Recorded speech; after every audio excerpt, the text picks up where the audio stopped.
Hello to all, मैं शाजिया मोबीशाला में आप सभी का स्वागत करती हूँ। जैसा कि मैं आपको बता दूँ, आज हम यहाँ पर आपको इस साथ स्पेशली जो है बिहार बीपीएससी में हिस्ट्री का क्या सिलेबस है हम वो यहाँ पर डिस्कस करेंगे। और साथ के ही साथ हम लोग क्या करेंगे यहाँ पर एक टॉपिक कि हम अब क्या पढ़ने वाले हैं, हमारा क्या आगे का सिनेरियो है और हम किस तरह से इसको कवर करने वाले हैं, ये सारी बातें आज हम लोग यहाँ पर करने वाले हैं। चलिए यहाँ पर सबसे पहले स्टार्ट करने से पहले यहाँ एक बात मैं बता दूं कि मेरा जो है यहाँ पर जो मेरा कोड है ये है HIAS 4x2। This is my code of Mobishala. Mobishala पर अब मेरी इतिहास वैकल्पिक विषय जो है ये यहाँ पर उपलब्ध रहेगा और यहाँ पर मेरे हिस्ट्री ऑप्शनल की क्लासेस अब मोबीशाला ऐप पर आपको मिलेगी। देखिए यहाँ पर मैं इम्पॉर्टेंट बात जो ये है which I want to share with you that in history optional we have some we all are मतलब almost students facing some challenges like कि what we have to write in examination, हम examination में इसको किस तरह से लिखें, then we got good score in our optional paper because optional is very important। optional इतना ज़्यादा महत्वपूर्ण है, उसकी भूमिका इतनी महत्वपूर्ण हो जाती है कि उसमें कम मार्क्स लाना जो है ये एक तरह से क्या है कि आपको रेस से बाहर कर सकता है, आपको कंपटीशन से आउट कर सकता है। तो इसमें ज़रूरी क्या है, ज़रूरी ये है कि किसी भी तरह इन द सेंस कि एटलीस्ट आपको ऑप्शनल में जो है कम से कम नहीं भी तो एटलीस्ट 200 प्लस की स्थिति आपकी रहनी चाहिए। एटलीस्ट मैं बता रही हूँ, this is at least means I mean to say that you trying to get at least जो है वो approx 300 marks in your optional paper. तो हिस्ट्री ऑप्शनल जो है इसकी भूमिका इसलिए भी महत्वपूर्ण हो जाती है कि आप जीएस के पेपर में ठीक है आप लिख लें, बट स्टिल मैं आपसे यही कह रही हूँ कि if you are doing good in your optional paper it means कि now you are near about your success. आप उसके बाद से आपका क्या है कि आप सक्सेस के नज़दीक रहेंगे और आपका जो है कह लीजिए कि सफलता जो है एक तरह से क्या हो जाएगा कि वो बिल्कुल आपको लगेगा कि अब ये हमारे नज़दीक है या समीप है। तो यहाँ देखिए आते हैं हम लोग कुछ बात करते हैं। आज स्टार्ट करने से पहले फर्स्टली मैं इतिहास का यानी कि हिस्ट्री ऑप्शनल का यहाँ पर आप लोगों से सबसे पहले यहाँ पर मैं इतिहास का जो सिलेबस क्या है आपके बीपीएससी के मेंस में, now I am going to discuss with you syllabus क्या है, यानी क्या इसका पाठ्यक्रम क्या है, क्या ऑलरेडी बीपीएससी ने मेंशन कर रखा है, ठीक है, क्या ऑलरेडी बीपीएससी ने मेंशन कर रखा है, ये मैं यहाँ पर आप लोगों के साथ डिस्कस करूँगी कि इतिहास में कहाँ कहाँ से प्रश्न पूछे जाएंगे और है क्या कि हम यहाँ पर जो है चूँकि हमें तैयारी करना है किस लेवल पे, जो सिलेबस में बोला गया है एटलीस्ट हमें वो तो करना ही पड़ेगा, ये पहली रिक्वायरमेंट है। चलिए आते हैं यहाँ पर कुछ, अब हम लोग देखते हैं कि इतिहास के बारे में।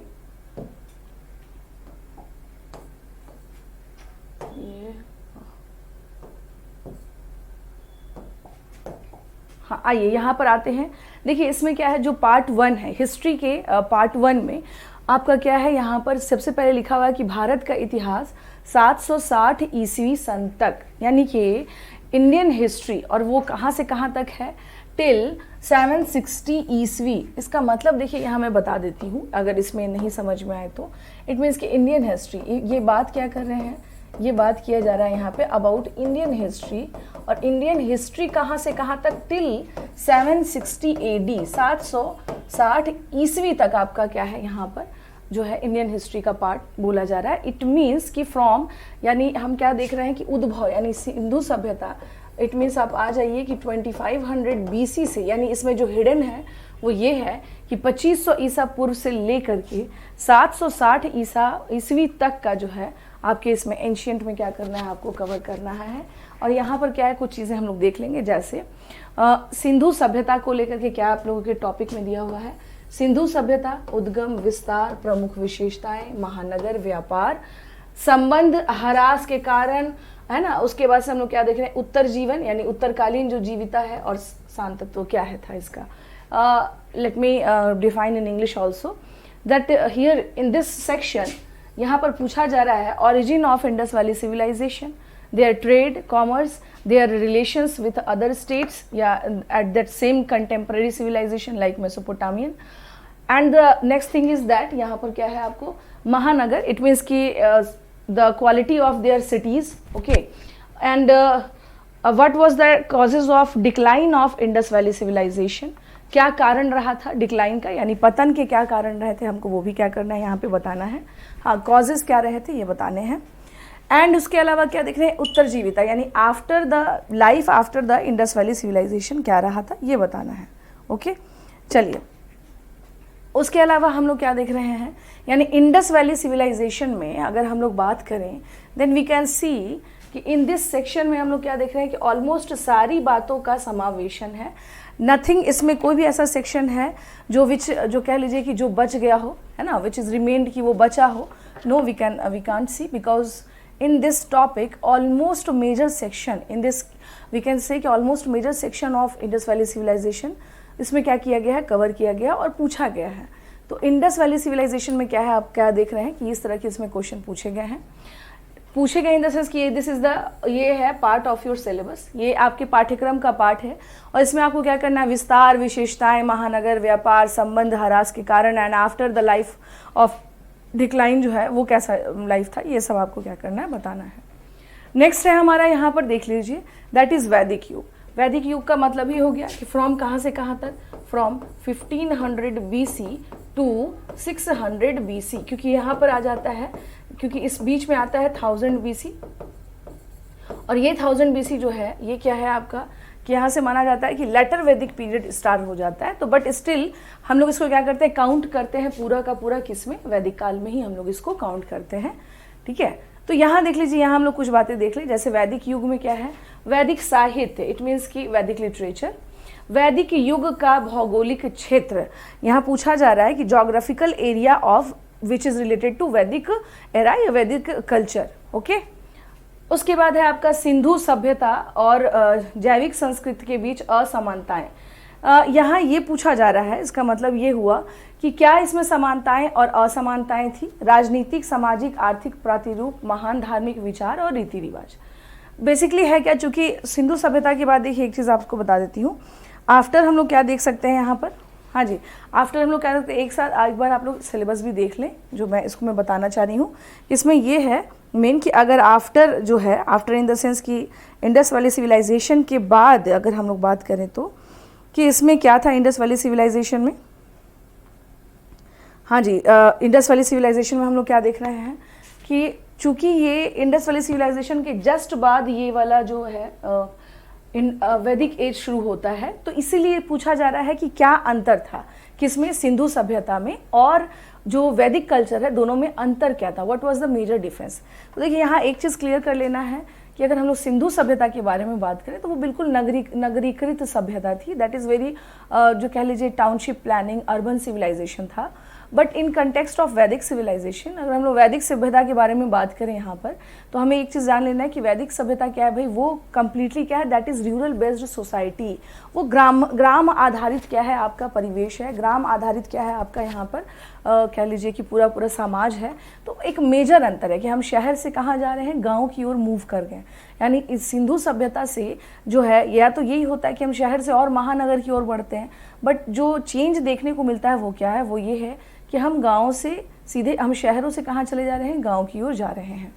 चलिए, तो अब उसके बाद हम लोग क्या देख रहे हैं यहाँ पर, अब आ जाइए समानताएं, असमानताएं। यहाँ पे पूछा गया है कि सिमिलैरिटी एंड डिसिमिलैरिटी क्या है यहाँ पे, राजनीतिक और सामाजिक और आर्थिक प्रतिरूप, यानी what is the political, socio, यहाँ पे क्या है, एक साथ सारी बातें हैं, ये चीज़ समझिएगा, यहाँ सिलेबस समझना बहुत ज़रूरी है। पॉलिटिकल, सोशियो, ओके, और उसके बाद से क्या है, आर्थिक यानी इकोनॉमिकल, इकोनॉमी। ठीक है, इसका क्या प्रारूप था हम लोग ये देख रहे हैं। ओके, महान धार्मिक विचार, यानी कि कह लीजिए कि महान धार्मिक विचार का मतलब ये होता है कि जो रिलीजियस थॉट्स क्या थे इसके बारे में बताना है। एंड देयर, रीति रिवाज का मतलब होता है कि रिचुअल्स क्या थे, कि देयर कल्ट्स क्या थे, है ना, रिचुअल्स के बारे में पूछ रहा है यहाँ पे। एक सेकेंड, अब आज रिचुअल्स एंड क्या देख रहे हैं हम लोग, कल्ट्स। ये क्या इस प्रकार से क्या थे यहाँ पर, इनके क्या रिचुअल्स रहे हैं, क्या कल्ट्स रहे हैं वैदिक एज के कंटेक्स्ट में। इट मीन्स कि अगर आप वैदिक एज के बारे में बता रहे हैं देन आपको इंडस वैली सिविलाइजेशन के बारे में पता होना चाहिए, because in your syllabus there also mention that what is similarity and dissimilarity between वैदिक एंड इंडस वैली सिविलाइजेशन। वैदिक काल में और सिंधु काल में क्या अंतर था, ये आपको क्या करना है, बताना है। तो आपको इसमें क्या करना है कि जब आप सिंधु पढ़ लेंगे तो सिंधु के साथ साथ कुछ बातें आपको माइंड में रखनी होगी, क्योंकि वो आपको काम देगा कहाँ पर, वैदिक काल में। तो आपको स्किप नहीं करना है। आपको करना क्या है, to be very clear about that, कि आपको करना क्या है कि एक जो है फ्रेम आपको इंडस वैली सिविलाइजेशन का, कि always in your mind, because उससे ही सेकेंड कवर चैप्टर क्या हो रहा है आपका, कवर हो रहा है। तो ये बातें इसमें क्या हो रही हैं, पूछी जा रही हैं। जैसे अगर मैं इसमें करवाऊंगी तो भाई सारी बातें इसमें पूछा जा रहा है। भौगोलिक क्षेत्र कहाँ रहते थे, क्या अंतर था, राजनीतिक, सामाजिक और आर्थिक, यानी कि अगर देखा जाए तो क्या इसमें कोई बड़ा चेंज दिख रहा है या नहीं दिख रहा है, ये सारी बातें हम लोग क्या देख रहे हैं, इसमें यहाँ पर दिखती हैं। ठीक है, अब आ जाइए, नेक्स्ट है हमारा मौर्य काल। ओके, नेक्स्ट क्या है हमारा, मौर्य काल। मौर्य काल में अगर हम लोग देखें तो ये पूछ रहा है यहाँ पर पूर्व धार्मिक आंदोलन, यानी मौर्य काल जो है से पहले पूर्व धार्मिक आंदोलन, इट मीन्स कि जैन, बुद्ध और अन्य धर्म, यानी यहाँ पर ये पूछ रहा है डायरेक्ट वे में 6th century BC, 6th century BC यानी 6ठी शताब्दी ईसा पूर्व। इट मीन्स 6ठी शताब्दी ईसा पूर्व में होने वाले, हाँ जी, 6ठी शताब्दी ईसा पूर्व में होने वाले सामाजिक धार्मिक आंदोलन, socio religious movement, socio religious movement, ये क्या करना है, यहाँ पर आपको पढ़ना है। यानी ये है, देखिए क्वेश्चन को क्या किया है, ट्विस्ट किया है। ट्विस्ट इन द सेंस यानी सिलेबस में इन्होंने क्या किया, थोड़ा सा ट्विस्ट करके इसको पूछा है या बोला है। लाइक अगर इन्होंने बोला है कि भाई आपको क्या बताना है, मौर्य काल से पहले की स्थिति बतानी है कि कौन कौन से सामाजिक धार्मिक आंदोलन होते हैं, इन सब के परिप्रेक्ष्य में यहाँ पर आपसे क्वेश्चन पूछा गया है। तो कुछ चीज़ें यहाँ पर क्या करिएगा, आप देख सकते हैं यहाँ पे, है ना, कुछ चीज़ें हम क्या कर सकते हैं यहाँ पर देख सकते हैं। लाइकवाइज की अगर हम देखा जाए कि, और उसके अलावा क्या पूछ रहा है, मगध साम्राज्य का गणतंत्र और वृद्धि, ये आपको बताना है। देखिए यहाँ पर जो है गणतंत्र और वृद्धि का मतलब ये होता है कि आपको इस बीच में, यानी ये जो आप देख रहे हैं इसमें हिडन फॉर्मेट में हमारा क्या है, दैट इज महाजनपद भी है, ये ध्यान रखना है, महाजनपद। क्योंकि अगर आप इनके बारे में नहीं जानेंगे then you can't deal with कि भाई मौर्यंस में ऐसा क्या था। तो यहाँ मैं, मेरा प्रयास यही रहेगा, प्रयास क्या, यहाँ मैं आपको पूरा कवर करवाऊंगी अच्छे से। लाइक ये महाजनपदात से लेके 6th सेंचुरी बीसी में होने वाले सामाजिक धार्मिक आंदोलन, इन सबों को मैं आपको बहुत ही ढंग से, बहुत ही बेहतर ढंग से समझ बनाते हुए आपकी क्या करूँगी, मैं क्लास लूँगी यहाँ पर ऑप्शनल की।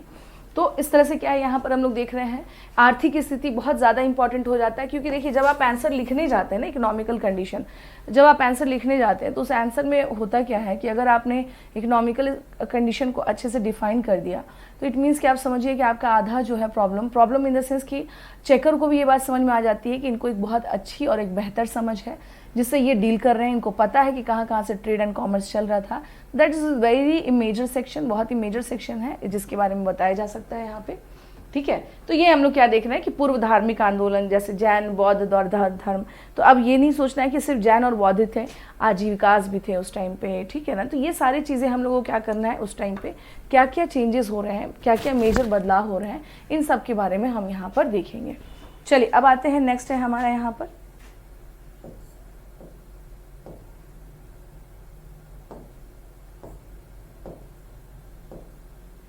वन सेकेंड, ओके, ठीक है। अब देखिए यहाँ पर आते हैं हम लोग, मौर्य के बारे में हो रहा है आपका यहाँ पे, ठीक है, मौर्य के बारे में यहाँ पर हो रहा है। ये तो हो गया आपका। अब आते हैं हम लोग यहाँ पर नेक्स्ट मौर्य काल के बारे में। तो मौर्य काल में यहाँ पे थोड़ा सा छूट रहा है। मौर्य साम्राज्य में यहाँ पर देख सकते हैं, हाँ जी यहाँ पर देख सकते हैं, यहाँ स्लाइड में ये नीचे चला जा रहा है। मौर्य साम्राज्य में साधन साम्राज्य प्रशासन का उद्भव, वृद्धि और पतन, यानी कंप्लीट जो है आपको क्या करना है, बताना है इसके बारे में। हाँ, आपको करना क्या है, कंप्लीट सारी बातें बतानी है कि मौर्य साम्राज्य जो था, मौर्यन एम्पायर जो था, उसमें एडमिनिस्ट्रेशन का क्या कंडीशन था, ठीक है, एडमिनिस्ट्रेशन का क्या कंडीशन था, एम्पायर का क्या कंडीशन रहा, ये सारी बातें हम लोग क्या देख सकते हैं यहाँ पर, इसमें देख सकते हैं। हाँ, मौर्य साम्राज्य का emergence of Mauryan era, okay, हाँ, इमरजेंस ऑफ मौर्यन एरा, सामाजिक स्थिति, अशोक की नीति और सुधार काल। इसमें ये छूट जा रहा है, ये नीचे चला गया है इसमें, हाँ इसमें ये नीचे चला जा रहा है। बट चलिए मैं यहाँ पे बता देती हूँ लिख करके कि इसमें क्या क्या बातें और मेंशन है।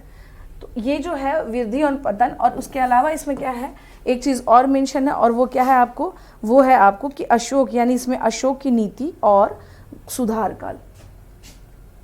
मौर्य में ये हिडन है, मतलब ये कट गया है। तो अशोक की नीति और सुधार काल, यानी पॉलिसी ऑफ अशोका, यानी इसमें क्या है हिडन फॉर्मेट में, that is policy of Ashoka and उसमें उसके अलावा क्या है, एंड जो है वृद्धि और पतन, एंड उसका कह सकते हैं expansion and decline, expansion and decline.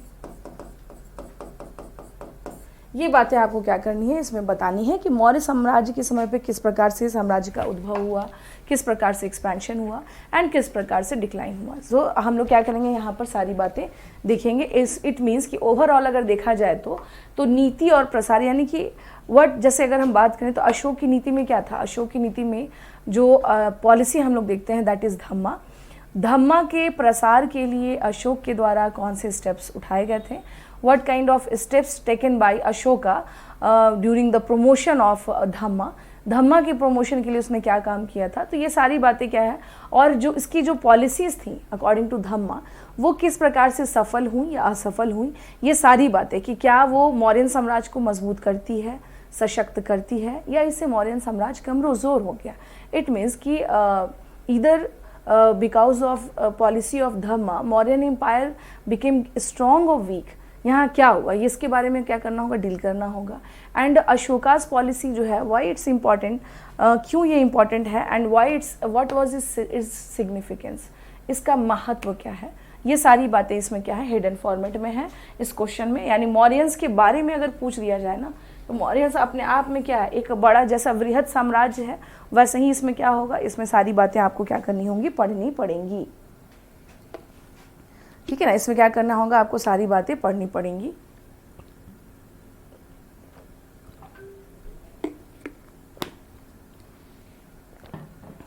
चलिए इसमें आगे आते हैं। तो ये हम लोग देख रहे थे, यहाँ पर हम लोग को क्या करना है, मौर्यंस के बारे में देखना है। देन अब आते हैं कम टू द नेक्स्ट। अब यहाँ पर क्या है आपका, यहाँ देख लीजिए यहाँ पे क्या है। अब देखिए यहाँ पे मौर्य काल के बाद, यानी इसको कहेंगे हम लोग बेसिकली मौर्योत्तर काल। ये है कौन सा काल,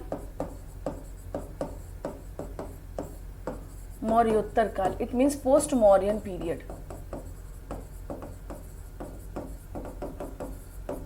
it means post Mauryan period के बारे में यहाँ पर बात हो रही है। देखिए कब से कब तक का बात हो रहा है, यहाँ पे लगभग 200 ईसा पूर्व से लेकर के 300 ईस्वी तक का क्या है आपको यहाँ पर पढ़ना है, इसमें बताना है क्या क्या इसमें देखिए चीजें मेंशन है, हम उसमें डिस्कस कर लेते हैं। उत्तरी और दक्षिणी भारत में प्रमुख राजवंश, ओके, यानी ये डायनेस्टीज हो गए। आर्थिक और सामाजिक, सांस्कृतिक, प्राकृत और तमिल धर्म, यानी महायान का उदय, ईश्वरवादी उपासना, कला, मथुरा कला, अन्य स्कूल, केंद्रीय एशिया से संबंध। तो यहाँ देखिए, यहाँ पर एक चीज़ मैं बता देती हूँ कि यहाँ पर ये जो टॉपिक दिया गया है इट्स वेरी लेंदी। ये लिखा गया है कम शब्दों में, लेकिन ये है क्या, ये काफ़ी लेंदी है। कैसे, क्योंकि ये पूरा ये कवर कर रहा है 200 ईसा पूर्व से लेकर के 300 ईस्वी तक का पूरा टाइम पीरियड ये क्या कर रहा है, कवर कर रहा है। So that we can say, हम कह सकते हैं कि ये जो सेक्शन है इसमें क्या है, इसमें everything is mention in this format. जैसे फॉर एग्जांपल अगर हम लोग बात करें तो क्वेश्चन क्या है, देखिएगा यहाँ पे इसमें क्या क्या मेंशन है, उत्तरी और दक्षिण।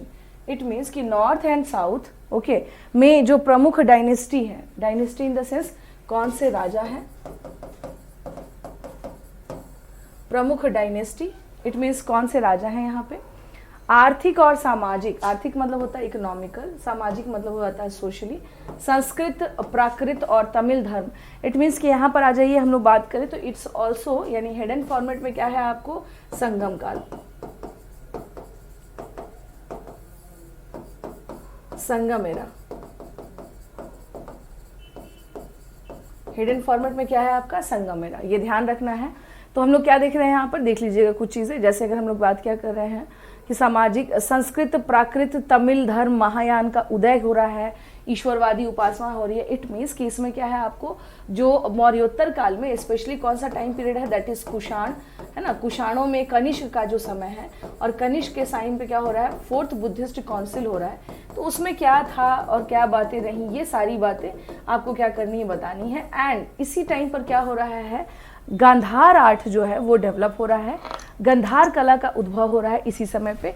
तो गांधार आर्ट के क्या स्पेशल कैरेक्टरिस्टिक्स थे, क्या उसके अलग से फीचर्स थे, ये सारी बातें हम लोग को क्या करनी है, इसमें देखनी है। तो इट मीन्स कि ये जो सेक्शन है 300 ईस्वी तक, ये अपने आप में एक बहुत मेजर सेक्शन है। और इस सेक्शन में क्या हम देख रहे हैं, इसमें बहुत सारी चीज़ें, लाइक मैंने पहले बता दिया, इसमें नॉर्थ और साउथ के फेमस डायनेस्टीज पूछे जा रहे हैं। उसके अतिरिक्त क्या किया जा रहा है, इसमें इकोनॉमिकल, सोशल और संस्कृत, प्राकृत, या मतलब अलग अलग जो है क्या क्या जो है धर्म जो है उनका उदय हुआ। एंड उसके अलावा हम लोग क्या देख रहे हैं यहाँ पर, वो ये है कि गांधार, यानी इसमें क्या है, कल्चर को भी जोड़ दिया गया है, कला और संस्कृति। तो ये क्या है, कल्चर। देखिए सिलेबस समझना बहुत ज़रूरी होता है जब भी आप टॉपिक पढ़ें। Firstly you have to very clear about the syllabus of your subject. इतिहास का क्या सिलेबस है ये आपको समझना बहुत ज़्यादा क्या है, नितांत आवश्यक है ना, कंपलसरी समझ लीजिए एक तरह से। तो ये जो टॉपिक है आपको मैंने बता ही दिया कि इसमें बहुत सारी चीज़ें क्या है, समाहित हैं। अब आ जाइए यहाँ पे हम लोग क्या देख रहे हैं, गुप्त काल। उसके बाद आ गया कौन सा, गुप्तन एरा, यानी गुप्ता एरा, साम्राज्य का उदय, गुप्त साम्राज्य का उदय, पतन, ठीक है ना। ये हो गया वकाटक, दिस इज वकाटक। ये एक सेकेंड, वकाट ये हो इस तरह से, ठीक है, वकाटक हो गया। प्रशासन, समाज, अर्थव्यवस्था, साहित्य, कला, धर्म, दक्षिण पूर्व एशिया से संबंध, ये सब क्या करने हैं आपको इसमें बताने हैं। तो यहाँ देखिए, यहाँ पर पहले मैं बता दूं कि यहाँ पर बोल रहा है, इट मीन्स कि गुप्ता पीरियड जो था, यानी गुप्त काल का इन द सेंस मतलब क्या होता है, गुप्ता पीरियड है ना, गुप्ता पीरियड यानी इमरजेंस ऑफ गुप्ता पीरियड। उसके अलावा से क्या है, राइज एंड डिक्लाइन, दोनों बातें हैं यहाँ पर, राइज एंड डिक्लाइन, ये दोनों बातें यहाँ पर है कि ये कैसे डिक्लाइन हुआ। एंड उसके ऐसे क्या है, वकाटक, उसके ऐसे क्या है, इसका administration, society, economy, literature, culture and धर्म, दक्षिण पूर्व एशिया से संबंध। दक्षिण पूर्व का मतलब ये हो गया साउथ ईस्ट एशिया, ये ध्यान रखना है यहाँ, इसका मतलब क्या है, that is south east Asia. इससे क्या कह रहा है आपको, संबंध कैसा था। तो ये सारी चीज़ें हम लोग क्या करना है यहाँ पर देखनी है कि भाई क्या चल रहा है यहाँ पर, यानी इकोनॉमिकल रूप से, एडमिनिस्ट्रेटिव फॉर्मेट में। उसके अलावा हम लोग क्या देख सकते हैं यहाँ पर क्या पूछ रहा है, यहाँ पे पॉलिटिकल, यानी कि जो संबंध होते हैं वो कैसे थे, ये भी यहाँ पर बातें रखी जा रही हैं, ठीक है, ये भी यहाँ पे क्या है, बातें रखी जा रही हैं। अब सेम यहाँ पर क्या है, यानी अगेन आई रिपीट कि इस सेक्शन में करना क्या है, कंप्लीट गुप्ता एरा इसमें क्या है, इंडल्ज है, इसमें ऑलरेडी है, एडमिनिस्ट्रेशन है, सोसाइटी है, इकोनॉमी है, कल्चर है। एंड साउथ ईस्ट एशिया में हम लोग क्या देख रहे हैं कि धर्म, यानी कि साहित्य, कला और धर्म, दक्षिण पूर्व एशिया से संबंध। क्या कंडीशन था साउथ ईस्ट एशिया के साथ, एज वी नो कि हम लोग क्या देखते हैं कि जब बुद्धिज़्म का जब स्प्रेड आउट हुआ बहुत बड़े लेवल पर, तो बुद्धिज़्म का हम देख रहे हैं कि सबसे पहले साउथ ईस्ट एशिया में ही क्या हुआ था, इसका प्रसार हुआ, और धीरे धीरे ये पूरे के पूरे दक्षिण पूर्व एशिया में, जैसे अभी के समय पर आप कह सकते हैं लाइक इंडोनेशिया हो, अभी के समय पर अगर हम लोग कहें जैसे थाईलैंड हो गया, म्यांमार हो गया, ठीक है, ये सब जितने भी कंट्रीज़ हैं वहाँ पे मोस्ट ऑफ में आप क्या देखिएगा कि वहाँ बौद्ध धर्म का बहुत ज़्यादा प्रचार प्रसार हुआ है। तो अब उस तरह से क्या देख रहे हैं यहाँ पर, इसको इस सेक्शन को हम लोग को इस तरह से करना है। नेक्स्ट है आपका कि गुप्त काल के पश्चात, यानी कि आफ्टर गुप्ता पीरियड क्या कंडीशन था, ये देखना है। That is 500 AD to 700 AD तक आपको क्या करना, बताना है।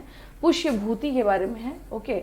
उसके बाद से क्या देख रहे हैं हम लोग, हाँ पुष्य भूति हो गया। उसके अलावा हम लोग क्या देख रहे हैं, स्पेशली क्या है, ये आप कह सकते हैं, हाँ जी, ये आप क्या कह सकते हैं, यहाँ पर जो बात कही जा रही है, हाँ जी, ये जो है अगर हम लोग बात करें यहाँ पर, तो इसमें बेसिकली क्या है, और उसके पश्चात, ठीक है, तो यहाँ पर क्या है कि उनके पश्चात गुप्त राजा, यानी गुप्त एरा के बाद, इसको कहते हैं हम लोग बेसिकली पोस्ट गुप्ता पीरियड। ये सीधी सी बात अगर मैं बता दूं तो this is post Gupta period, this is post Gupta period. ये किसके बारे में है, गुप्त, उत्तर गुप्त काल के बारे में यहाँ बताया गया है। हर्षवर्धन और उसका काल, ओके, हर्षवर्धन और उसका काल है कि क्या है, बादामी के चालुक्य जो हैं उनके बारे में, पल्लव समाज क्या था कंडीशन, प्रशासन, कला और अरब विजय। चूंकि इसी टाइम पर हम लोग क्या देख रहे हैं कि सिंध पर मोहम्मद बिन कासिम का अटैक होता है। At this time period Mohammad Qasim was attacked on Sindh, और यहीं पर हम लोग क्या देख रहे हैं कि अरबों का पहला आक्रमण भारत पर होता है। तो इसलिए क्या हो जाता है, और स्पेशली जो लैटर गुप्ता पीरियड है that is very famous for its feudalism. और सेंट्रल शक्ति क्यों कमज़ोर हुई, जिसके कारण हम क्या देख रहे हैं कि वहाँ पर फ्यूडल्स के सामंतों के उदय का क्या होता है, यहाँ पे उद्भव होता है। तो ये सारी बातें इसमें क्या है, यहाँ पर अरब विजय यानी कि अरब एक्सपेंशन क्या था यहाँ पर, ये आपको क्या करना है, बताना है। विज्ञान और प्रौद्योगिकी के कंटेक्स्ट में क्या चल रहा है, एजुकेशन में क्या चल रहा है, ज्ञान का सामान्य पुनरीक्षण, ये सारी चीज़ें इसमें क्या है, समाहित है।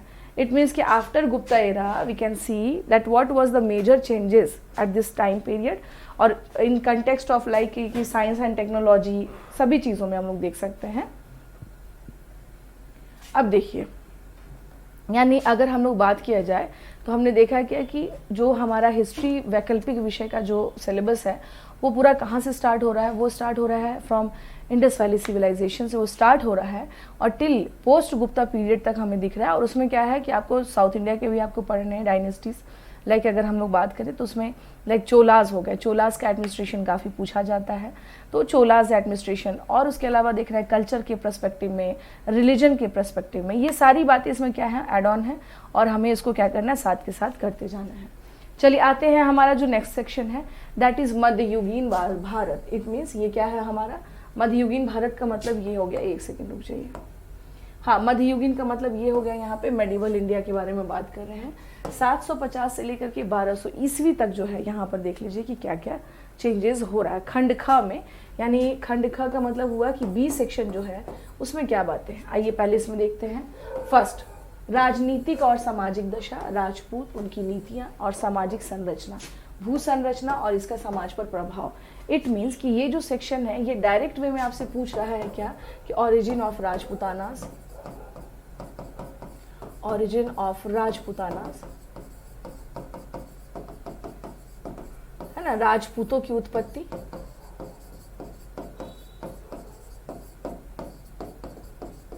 क्या है, राजपूतों की उत्पत्ति हो गई, इनकी नीतियाँ यानी देयर पॉलिसीज, और इनके सामाजिक सोशियो एंड जो है जियो, जो यहाँ पे क्या है आपको संरचना, समाज पर इनका प्रभाव क्या है, ये सारी बातें इसमें क्या है समाहित है। अब देखिए यहाँ पर आते हैं, नेक्स्ट क्या है आपका व्यापार और वाणिज्य। व्यापार और वाणिज्य का मतलब हुआ ट्रेड एंड कॉमर्स, क्या है,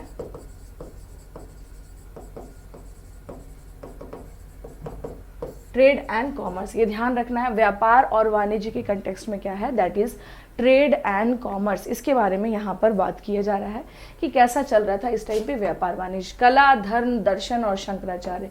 क्योंकि देखिए यहाँ पर अगर हम लोग देखें तो अब क्या हो चुका है कि कल्चर के पर्सपेक्टिव में, रिलीजन के पर्सपेक्टिव में, दर्शन और शंकराचार्य, मतलब ये हुआ यहाँ पे अगर हम लोग देखा जाए तो कि एक तरह से जो भक्ति आंदोलन की जो शुरुआत हो जाती है और उस समय द्वैतवाद को लेकर के, अकेश्वरवाद को लेकर के किस तरह की कौन से आइडियोलॉजीज जो हैं, थॉट्स डेवलप हुए और उसके क्या मतलब हुए, ये सारी बातें इसमें क्या है समाहित है। ओके, तो यहाँ हम लोग देख सकते हैं तटवर्तीय क्रियाकलाप। तटवर्तीय क्रियाकलाप का मतलब ये हुआ कि कोस्टल एरियाज में क्या किस टाइप की एक्टिविटीज हो रही थी, ठीक है। अरबी से संबंध, अरब जो है आपसी सांस्कृतिक का प्रभाव। देखिए इतिहास का ना एक चीज़ मैं बता देती हूँ कि इतिहास हमेशा क्या है, एक टॉपिक हमेशा दूसरे से अटैच रहता है और एक दूसरे को प्रभावित करता रहता है, यानी every topic is attached with another topic and they influenced each other. तो इसको आपको क्या करना है, समझना है। यहाँ पर क्या पूछा जा रहा है कि कोस्टल एरियाज में अगर मैंने आपसे क्या कहा कि यहाँ पर किंगडम्स हुआ करते थे इस टाइम पे, तो आपको ध्यान रखना है, जो मैंने आपको पहले ही बता दिया था कि लाइक चोलाज वगैरह, इनका क्या रहा, क्या कंडीशन रहा, ये सारी चीज़ें यहाँ पे। तो इसमें ये चीज़ जैसे आप यहाँ आ जाइए, राष्ट्रकूट है जो, राष्ट्रकुल नहीं, राष्ट्रकूटास का इतिहास में उनकी भूमिका क्या थी, कला और सांस्कृतिक में योगदान क्या था। जैसे आप देख लीजिएगा अजंता, एलोरा, महाराष्ट्र के ऑलमोस्ट जितने भी जो एरियाज़ हैं वहाँ पर रॉक कट आर्किटेक्चर जो है बहुत बड़े लेवल पर बनवाया गया इनके द्वारा। तो इसका क्या इंपॉर्टेंस रहता है, ये यहाँ पर पूछा जा रहा है। उसके अलावा देख लीजिए यहाँ पर क्या हम लोग देख रहे हैं, चोल साम्राज्य यानी चोलास किंगडम, स्थानीय स्वायत्त सरकार, यानी जो उस टाइम पर स्थानीय स्वायत्त सरकार क्या थी। चोलास के मामले में चूंकि माना जाता है कि इन्होंने पहली बार क्या किया था, विकेंद्रीकरण यानी पावर का डिसेंट्रलाइजेशन ऑफ पावर जो है ये किसके द्वारा किया गया था, चोलास के द्वारा। और एक तरह से हम लोग क्या देखते हैं कि पहली बार ग्रामीण लेवल पर, गांव लेवल पर जो है इसको डेवलप किया गया। तो इसीलिए चोलास का प्रशासन बहुत ज़्यादा क्या है, फेमस भी है और जाना भी जाता है। भारतीय ग्राम पद्धति के लक्ष्य, मैंने आपसे पहले ही बताया था, लाइक अगर आप जो अभी ग्राम पंचायत पढ़ते हैं ये उस टाइम पे ही क्या हो रहा है इसमें पूछा जा रहा है। दक्षिण में समाज अर्थव्यवस्था कैसा था, कला और विद्या कैसी थी। टेम्पल आर्किटेक्चर बहुत बड़े स्तर पर क्या हुआ है, साउथ इंडिया में डेवलप हुआ है। In South India's temple architecture was develop and we can see दासी सिस्टम, वहाँ पर क्या देख रहे हैं, दासी प्रथा हुआ करता था। इनफैक्ट उसी से दसियट्टम से ही निकला है, दासियों से, कि वहाँ मंदिरों में ये दासियाँ क्या करती थी, नृत्य परफॉर्म किया करती थी, जो कि बाद में धीरे धीरे वही क्या हम देखते हैं कि भरतनाट्यम और इन सब में क्या होता है, परिवर्तित होता है। वहाँ के जो हमारे आठ शास्त्रीय नृत्य हैं इसमें मोस्ट ऑफ साउथ इंडिया के हैं, मोस्ट ऑफ, मैं ये कह रही हूँ मोस्ट ऑफ, ठीक है। तो साउथ इंडिया में वहाँ के मंदिरों में इन डांस को परफॉर्म किया जाता था, सो दैट हम क्या देखते हैं कि वहाँ पर नृत्य, कला और साहित्य का काफ़ी क्या हुआ, एक तो स्थापत्य में काफ़ी ज़्यादा चीज़ें टेम्पल आर्किटेक्चर के फॉर्म में डेवलप हुई, and the second thing is that कि हम क्या देख रहे हैं वहाँ पर कि नृत्य के कंटेक्स्ट में भी बहुत सारी चीज़ें हम लोग को दिखाई देती हैं। तो ये यहाँ पर वही पूछा जा रहा है। मोहम्मद गजनवी के आक्रमण यानी अटैक ऑफ मोहम्मद गजनवी से पूर्व भारतीय साम्राज्य में अल बरूनी के दृष्टांत। अल बरूनी बहुत इंपॉर्टेंट है, एंड अल बरूनी क्या सोचता है भारतीय समाज के बारे में, ये यहाँ पर पूछा जा रहा है, ठीक है। तो मोहम्मद गजनवी के आक्रमण से पूर्व भारतीय समाज में क्या है, अल बरूनी के दृष्टांत क्या रहे हैं और क्या उसका पर्सपेक्टिव रहा है, ये यहाँ पर पूछा जा रहा है। तो आपको करना क्या है कि at the time period when Mohammad Ghaznavi attacked on India, at that moment, ठीक है ना, at that moment what is the political scenario, what is the socio scenario and what is the economical scenario. देखिए जब भी कोई आक्रमण कर रहा है, किस प्रकार से अरब जो हैं या जो तुर्क हैं ये यहाँ पर आक्रमण करते हैं और फिर यहाँ पर क्या होता है, एक लंबे समय तक फिर ये यहाँ पे लीड करते हैं। तो आखिर ऐसी क्या परिस्थितियाँ थी कि यहाँ के क्षेत्रीय शासन जो है वो कमज़ोर पड़ गई थी, यहाँ की जो संरचना थी, क्षेत्रीय शासन संरचना, वो वीक पड़ गई थी, जिसके कारण जो बाहरी आक्रमण हुआ वो यहाँ पर क्या हुआ, सक्सेसफुल रहा और वो ये लंबे समय तक यहाँ पे शासन कर पाए। तो इसके पीछे का कारण देखेंगे कि यहाँ आंतरिक क्या कंडीशन था, ये सारी की सारी चीज़ें।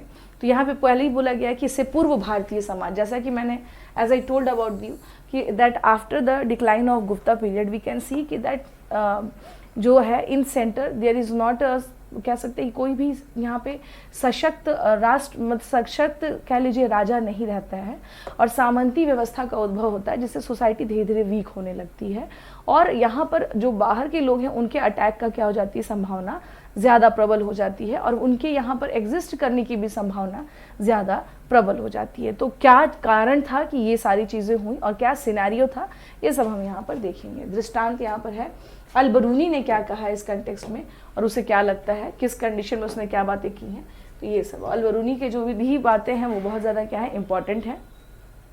अब देखिए यहाँ पर क्या है, इसी में यानी मेडिवल में क्या है आपका है, जो टॉपिक मैं आपको बता दूँ, हाँ जी मेडिवल में देख लीजिए यहाँ क्या है, भारत 1200 से लेकर के 1765 तक। देखिए 1200 से लेकर के अगर हम लोग देखा जाए तो कि 1206 में कौन हो रहा है, यहाँ पर इल्तुतमिश जो है दिल्ली सल्तनत की गद्दी पर बैठता है। इन 1206 Iltutmish became the sultan of Delhi सल्तनत, ये सुल्तान बनता है यहाँ का। और उसके बाद 1765 यानी 1757 तक तो बैटल ऑफ प्लासी होता है, 1764 में क्या हो जाता है, बैटल ऑफ बक्सर हो जाता है। तो दो यहाँ पर चीज़ें समझनी है, इल्तुतमिश यानी ये क्या है आपको, टिल इल्तुतमिश, इल्तुतमिश से लेकर के 1765 है। इट मीन्स कि 1764 में क्या हो चुका है आपका, battle of Buxar, battle of Buxar यानी बक्सर की लड़ाई, बक्सर की लड़ाई हो चुकी है यहाँ पे, ओके।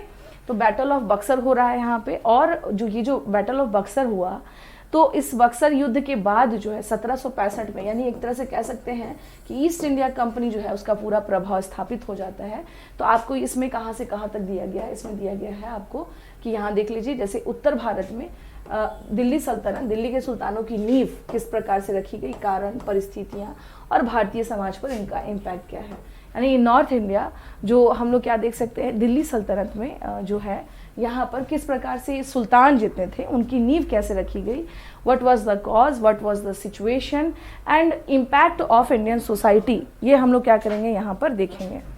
अब नेक्स्ट देख लीजिए, यहाँ पर हम लोग क्या देख रहे हैं, नेक्स्ट आपका है खिलजी साम्राज्य, यानी कि खिलजी एम्पायर या खिलजी की पूरा का पूरा, चूंकि खिलजी क्रांति भी कही जाती है, साम्राज्य जो है that is also known as Khilji revolution, Khilji revolution.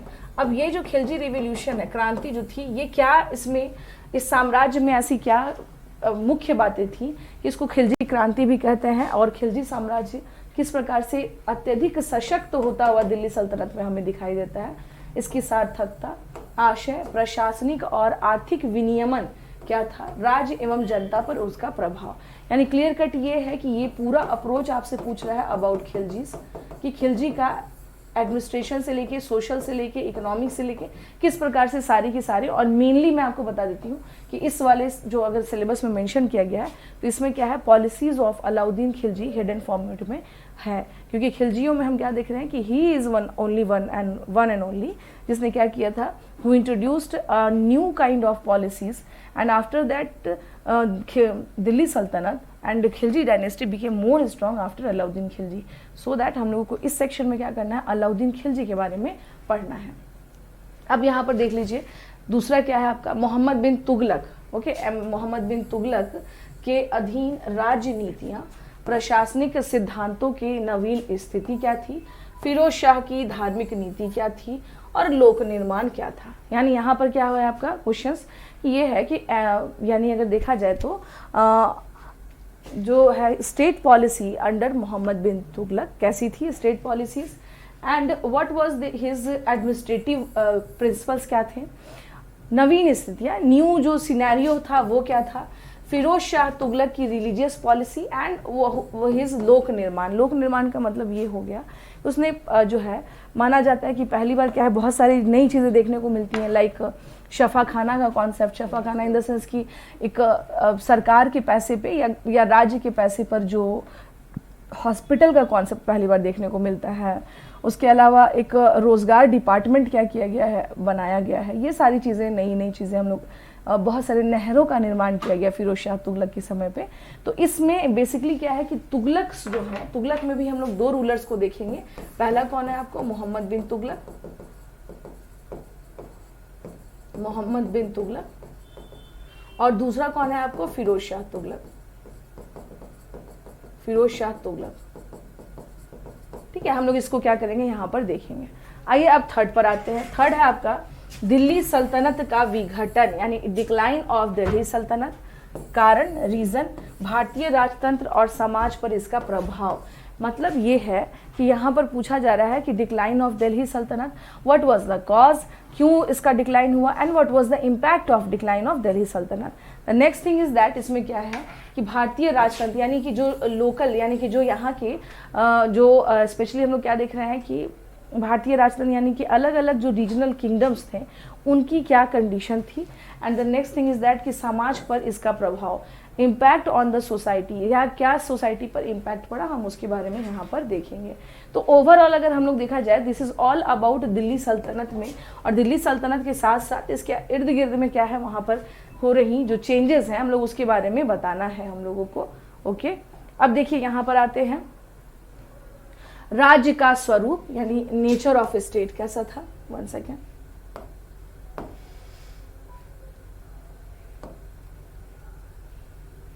एक सेकेंड।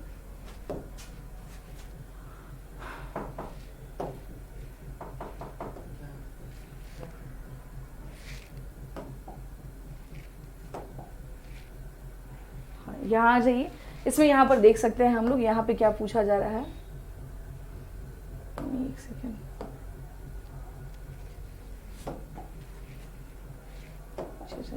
एक सेकेंड।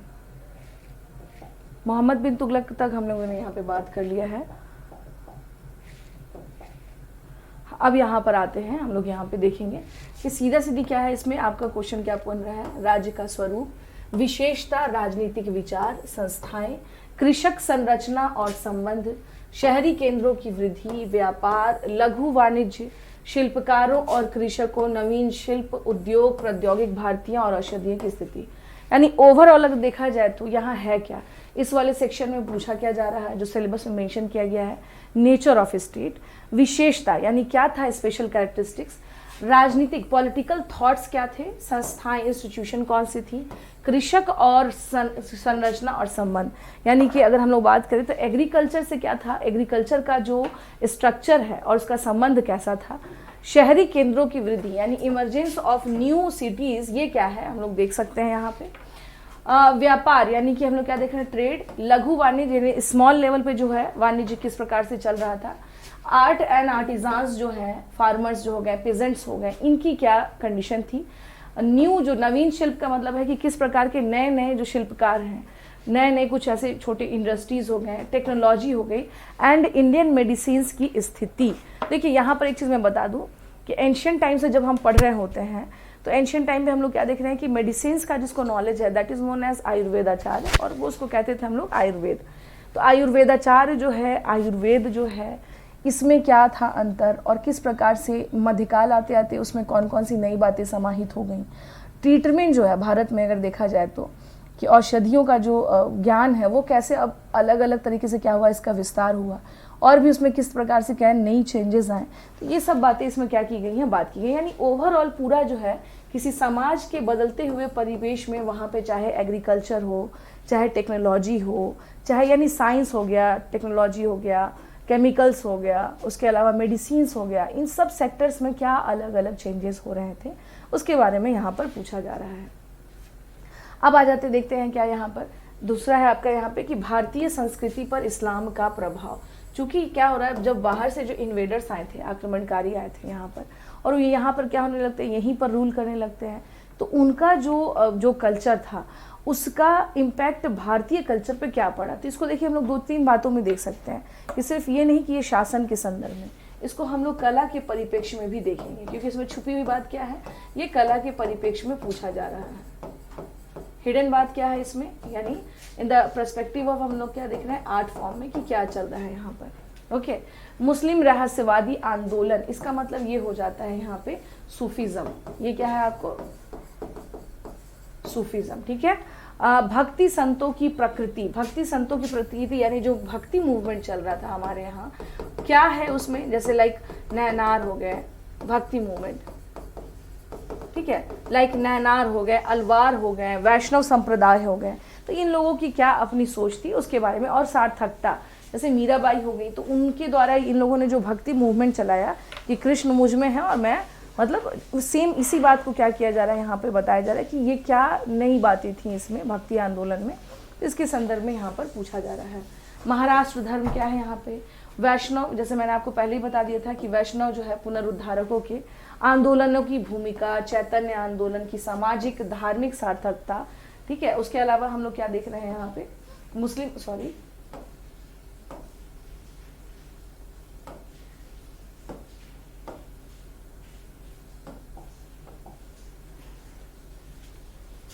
एक सेकेंड, यहाँ आ जाए,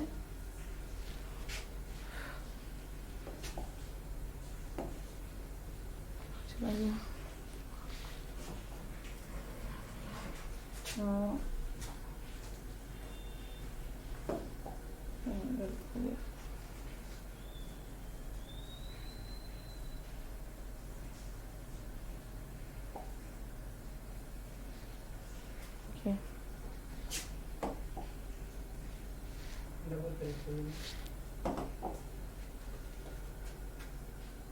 इसको कैसे ये करें, ये ठीक है, ओके। तो यहाँ देख लीजिएगा, यहाँ पर क्या है, एक सेकेंड,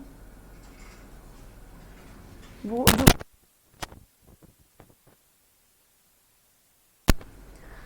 देखिए यहाँ पर आते हैं विजयनगर। अच्छा, यहाँ पर जो मैंने आपसे क्या कहा कि मुस्लिम जो है सामाजिक, यहाँ पर आ जाए, 1 सेकेंड, हाँ यहाँ पर आ जाइए, आंदोलनों की भूमिका, चैतन्य आंदोलन की सामाजिक और धार्मिक सार्थकता, मुस्लिम सामाजिक जीवन पर हिंदू समाज का प्रभाव, क्या इम्पैक्ट पड़ा। चूंकि क्या हो रहा है यहाँ पर, एक इंडो इस्लामिक कल्चर क्या हो रहा है, डेवलप हो रहा था, इंडो इस्लामिक कल्चर, ये क्या हो रहा है, डेवलप हो रहा है। हिंद इस्लामिक संस्कृति जो है, हिंद इस्लामिक संस्कृति का क्या हो रहा है, प्रादुर्भाव हो रहा है, ये इसके बारे में पूछा जा रहा है कि क्या था यहाँ पे। तो ओवरऑल हम लोग क्या देख रहे हैं यहाँ पर, तो यहाँ पर भक्ति मूवमेंट, सूफी मूवमेंट, और उसके साथ साथ इनका कैसे माना जाता है कि सूफी आंदोलन का प्रभाव भक्ति आंदोलन पे पड़ा था और भक्ति आंदोलन का प्रभाव अन्य जगह पर होने वाले सूफी आंदोलनों पे पड़ा था। तो ये दोनों कैसे एक दूसरे को इन्फ्लुएंस्ड कर रहे थे, इसमें यहाँ पर इसको पूछा जा रहा है, ये है इसमें। अब आ जाइए इसमें क्या है, यहाँ पर नेक्स्ट है विजयनगर साम्राज्य, इसकी उत्पत्ति, वृद्धि, कला, साहित्य और संस्कृति में योगदान, सामाजिक और आर्थिक स्थितियां, प्रशासन की पद्धति, यानी विजयनगर एम्पायर के बारे में क्या हो रहा है, यहाँ पर क्वेश्चन आपसे पूछा जा रहा है। हाँ जी, क्वेश्चन क्या है यहाँ पे, विजयनगर एम्पायर के बारे में यहाँ पर क्वेश्चन पूछा जा रहा है। 1 सेकेंड।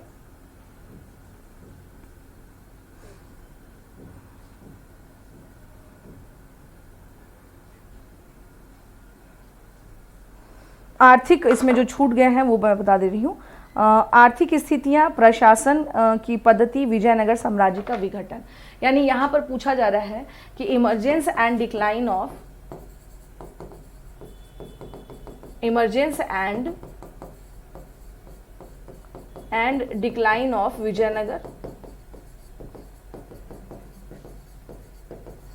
विजयनगर, यानी हम लोग क्या देख रहे हैं कि emergence and decline of Vijayanagar पूछा जा रहा है।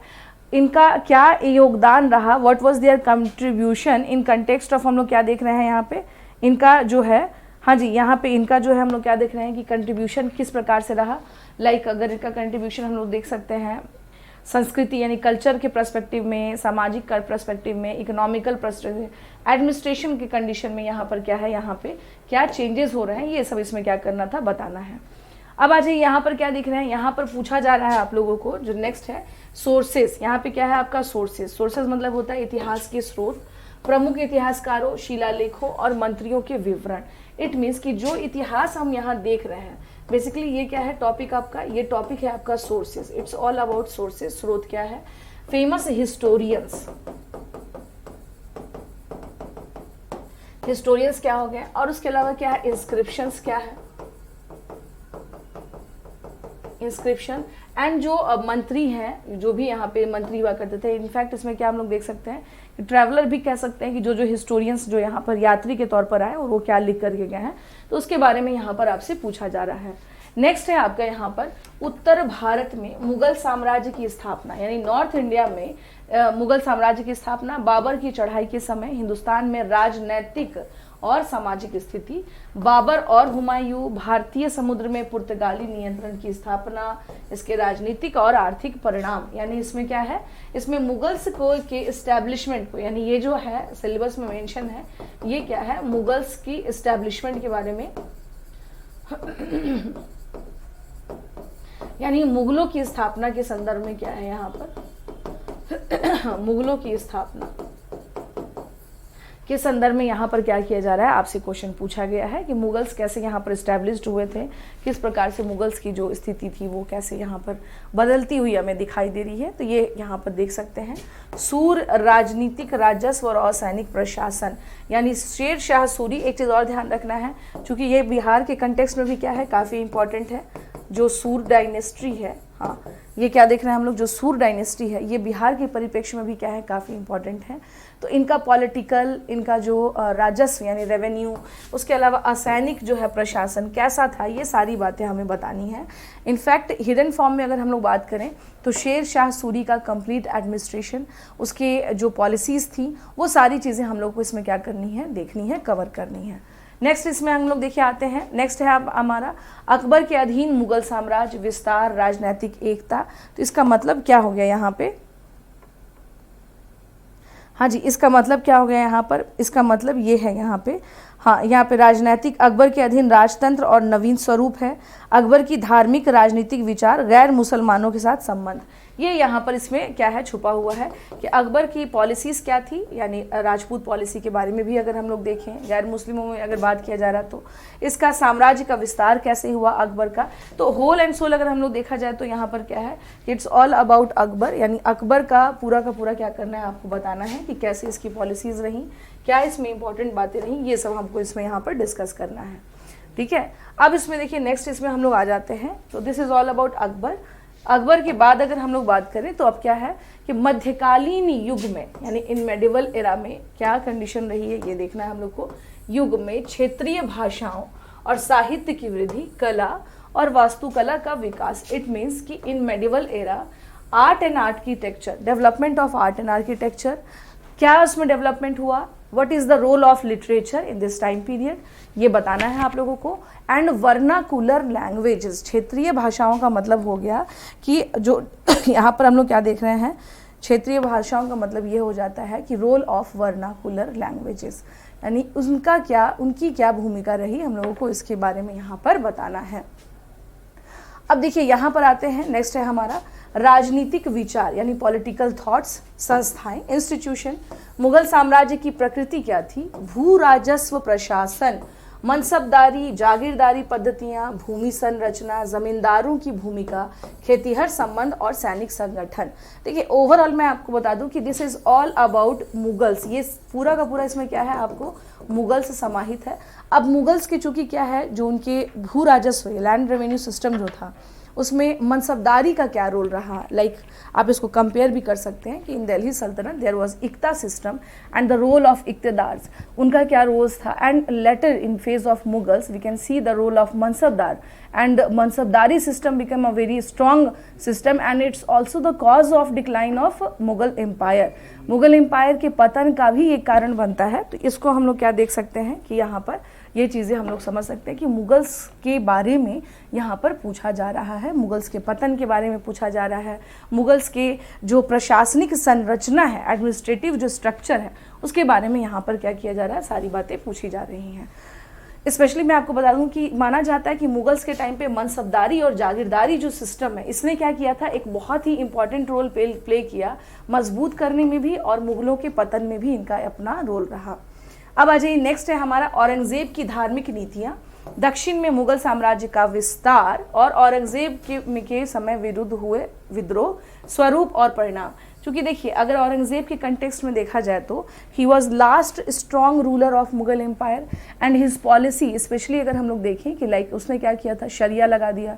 एंड ये पॉलिसी भारत में क्या रही, कैसी रही मुगल्स के कंटेक्स्ट में, और स्पेशली उसका his totally he focused on south India and he was almost जो है इसने अपना समय कहाँ दिया है, इन दक्कन एरिया। मराठों के साथ इसका जो संबंध रहा, मराठों के साथ कैसे हमेशा क्या रहा, इनका कॉन्फ्लिक्ट बना रहा। तो ओवरऑल हम लोग क्या देख रहे हैं कि औरंगजेब का जो पूरा टाइम पीरियड है वो क्या है काफ़ी ज़्यादा कह लीजिए कि विवादास्पद रहा इस टाइम पे। एंड उसने अपने उत्तर भारत की तरफ ध्यान न दे करके दक्षिण भारत की तरफ ज़्यादा फोकस करना कहीं ना कहीं उसके साम्राज्य का पतन का कारण बना। तो औरंगज़ेब की पॉलिसीज़ के बारे में इसलिए भी यहाँ पर पढ़ा जाता है। और इसके समय पर हुए रिवोल्ट्स यानी विद्रोह के बारे में पूछ रहा है कि कौन कौन से रिवोल्ट हुए थे, ये सब आपको क्या करना, बताना है। नेचर क्या था and what was the result of that, इसके क्या रिजल्ट रहे। अब देखिए नेक्स्ट हम लोग इसमें आते हैं, नेक्स्ट है हम लोगों का क्या है, शहरी केंद्रों का विस्तार। यानी अगर हम लोग देखा जाए तो शहरी केंद्र का मतलब ये होता है कि इमरजेंस ऑफ सिटीज कैसा रहा, औद्योगिक अर्थव्यवस्था, इट मीन्स कि यहाँ पर इंडस्ट्रियल इकोनॉमी जो थी क्या वो रन कर रही थी। शहरी और ग्रामीण विदेशी व्यापार और वाणिज्य जो है यहाँ पर वो क्या है कि इसका मतलब है कि अर्बन, इसका मतलब यहाँ पर हम लोग क्या देख सकते हैं यहाँ पर इसका कि ये क्या है, यहाँ पे शहरी और ग्रामीण विदेशी व्यापार और वाणिज्य।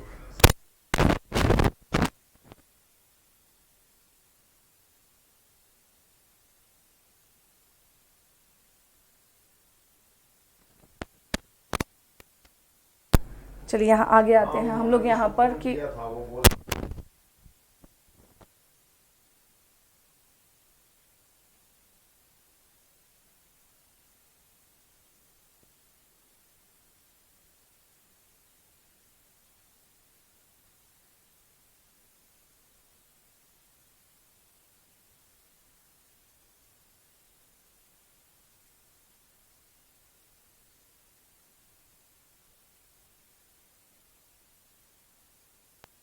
ठीक है, नहीं नहीं कट नहीं करना, भी चल रहा है, बीच में ना ट्रिम कर देना आप उसको, एडिट कर देना।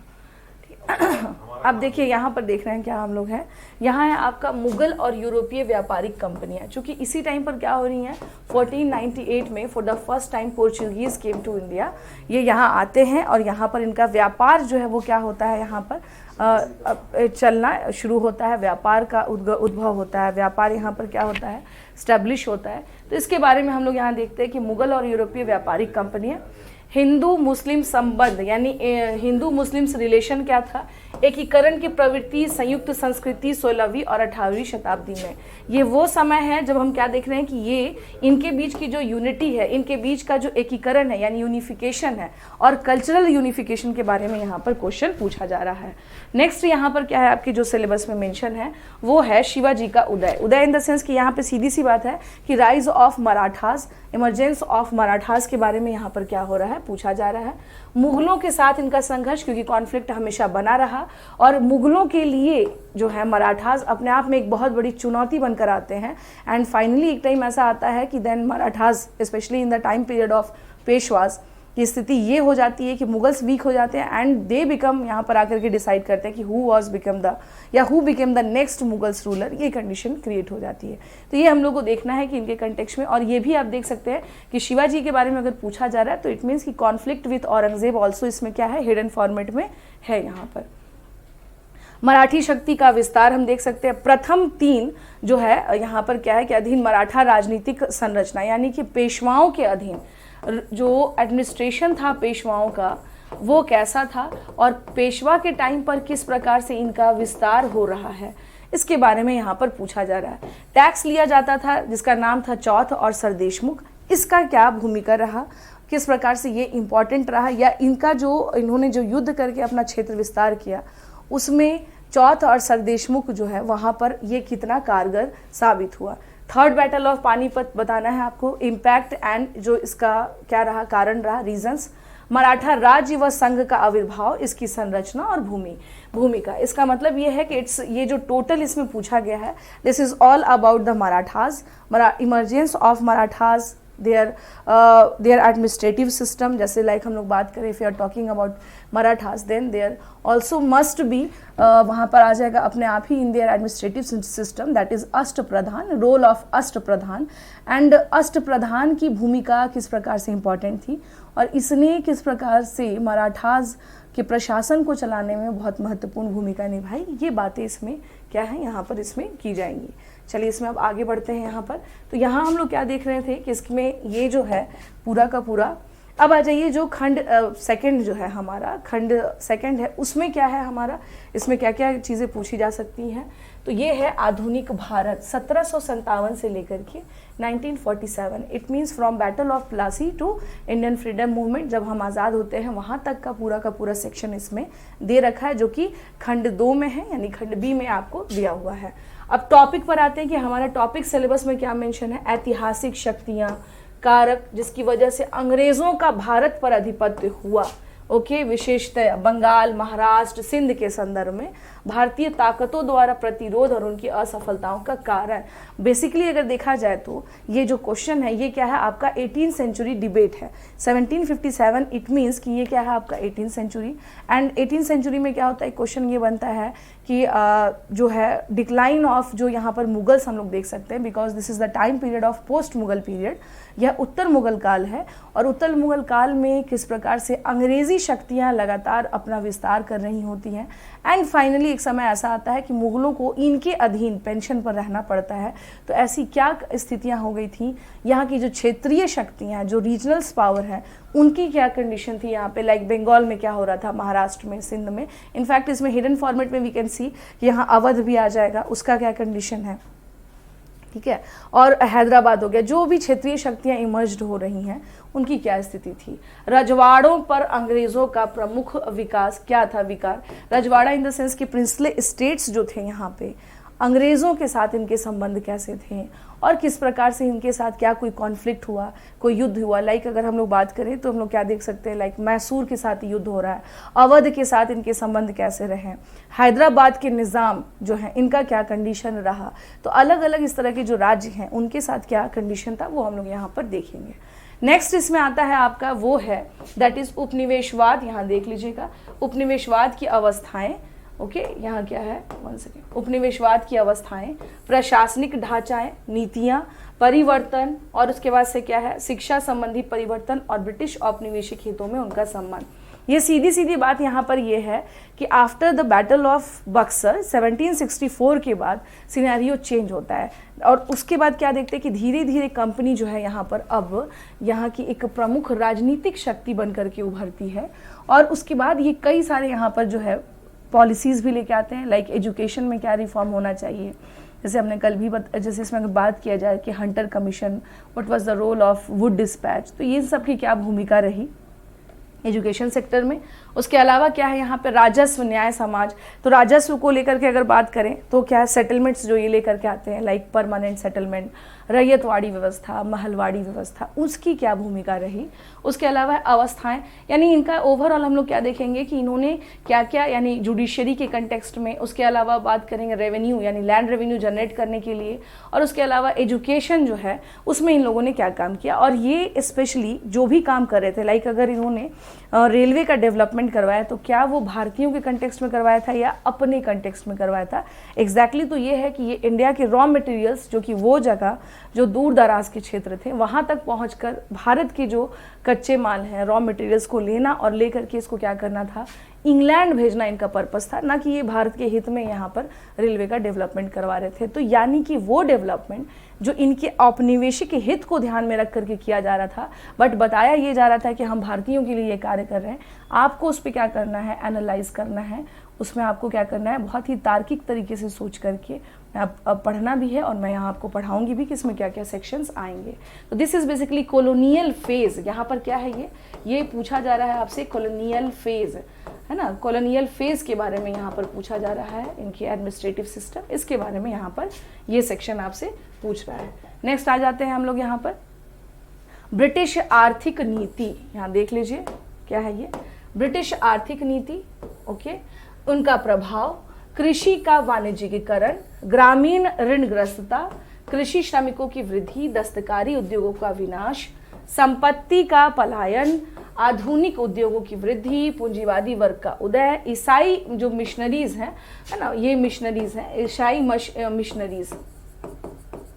मिशनरियों की गतिविधियां, यानी it's all about the phase of colonial, यही पूरा का पूरा कॉलोनियल फेज के बारे में पूछा जा रहा है। लाइक देयर इकोनॉमिकल जो पॉलिसी थी, इन्होंने क्या किया था, कमर्शियलाइजेशन ऑफ एग्रीकल्चर, कैसे इनका जो चरण है, यानी फेजेस हम लोग देखते हैं कि एक टाइम पर ये क्या करते हैं, भारत में मुक्त व्यापार की नीति लेकर आते हैं, दूसरी बार में यहीं के जो फसल है उसका ये क्या कर रहे हैं, उसको कमर्शियल क्रॉप्स को ये बढ़ावा दे रहे हैं, एंड फाइनली क्या हो रहा है यहाँ पर हम लोग देख रहे हैं कि एक बड़ी संख्या में ड्रेन ऑफ वेल्थ जो कि दादा भाई नौरोजी ने दिया था थ्योरी, तो उसमें ये बातें उभर कर आती हैं कि ये जो भी यहाँ पर इनकी इकोनॉमिक पॉलिसी चल रही थी उन सब से भारतीय संपत्ति या भारतीय जो पैसा है, पूंजी का क्या हुआ है, दोहन हुआ है, ड्रेन ऑफ वेल्थ जो है, तो उसके कंटेक्स्ट में ये क्या करना है, आपको बताना है।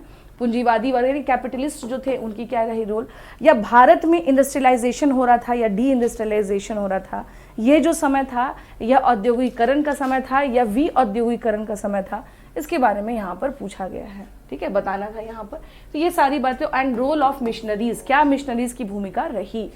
नेक्स्ट इसमें आते हैं, क्योंकि देखिए रोल ऑफ मिशनरीज जो है, यहाँ एक चीज़ समझना ये है कि 1857 के रिवोल्ट में रोल ऑफ मिशनरीज की महत्वपूर्ण भूमिका रही, जिसके कारण यानी यहाँ के भारतीयों को लगा कि ये जो मिशनरीज हैं ये हमारे धार्मिक मामले में क्या कर रहे हैं, हस्तक्षेप कर रहे हैं, सो दैट कि विद्रोह का एक कारण ये भी बना role of missionaries, conversion, Bharatiya Samaj के पुनर्जीवन के प्रभाव, सामाजिक धार्मिक आंदोलन, सुधारकों की सामाजिक धार्मिक राजनीतिक और आर्थिक विचार, इनकी भविष्य दृष्टि, 19वीं शताब्दी के पुनर्जागरण का स्वरूप, इनकी सीमाएं क्या है, और यहाँ पर हम लोग क्या देख रहे हैं, हाँ यहाँ पर क्या देख रहे हैं, यहाँ पर जातिगत आंदोलन के बारे में बात हो रहा है, विशेषताएं दक्षिण और महाराष्ट्र के संदर्भ में, आदिवासी विद्रोह विशेषकर मध्य तथा पूर्वी भारत में।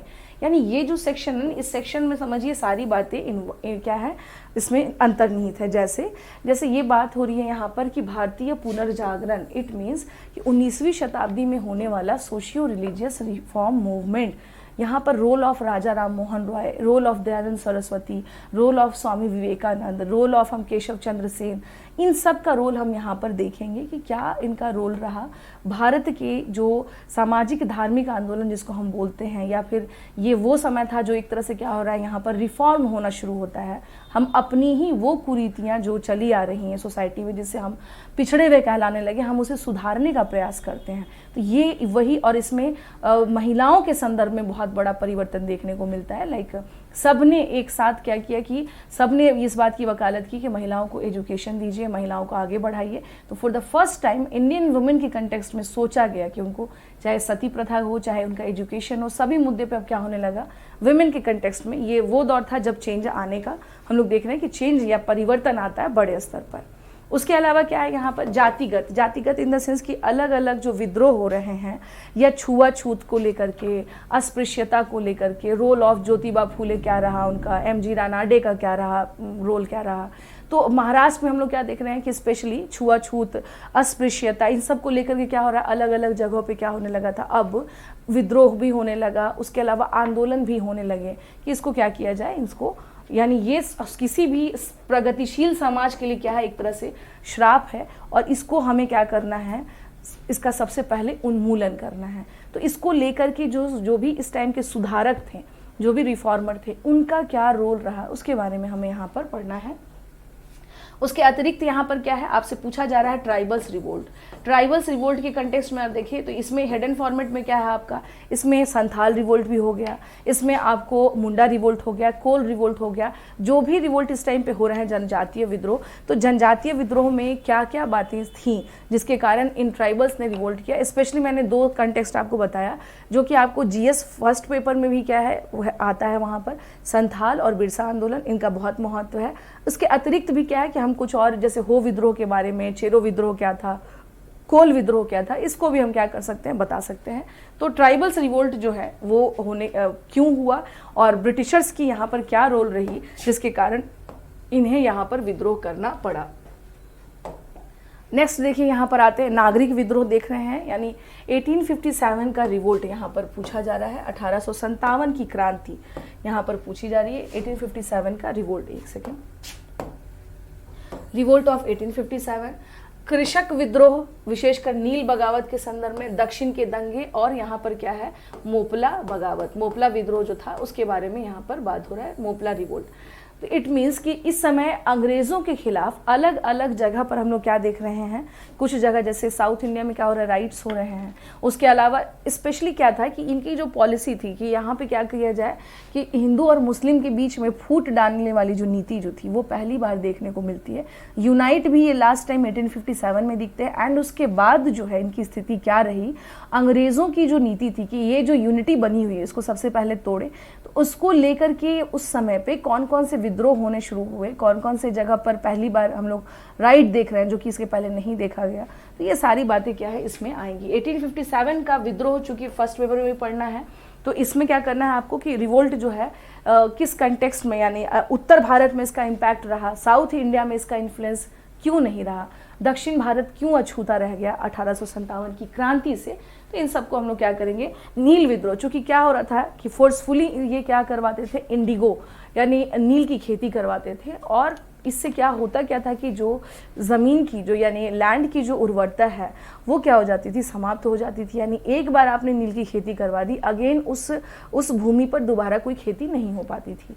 तो इस तरह की जो समस्याएं आ रही थी, जैसे कृषक जो थे वो बहुत ज़्यादा यानी पेजेंट्स बहुत ज़्यादा क्या थे, परेशान थे, और उनकी स्थिति लगातार क्या होती जा रही थी, वर्स्ट होती जा रही थी। एंड डे बाई डे हम लोग क्या देख रहे हैं कि इन दिस टाइम पीरियड कई सारे फेमाइन आते हैं, अकाल आ जाते हैं, कई कृषकों की मृत्यु हो जाती है।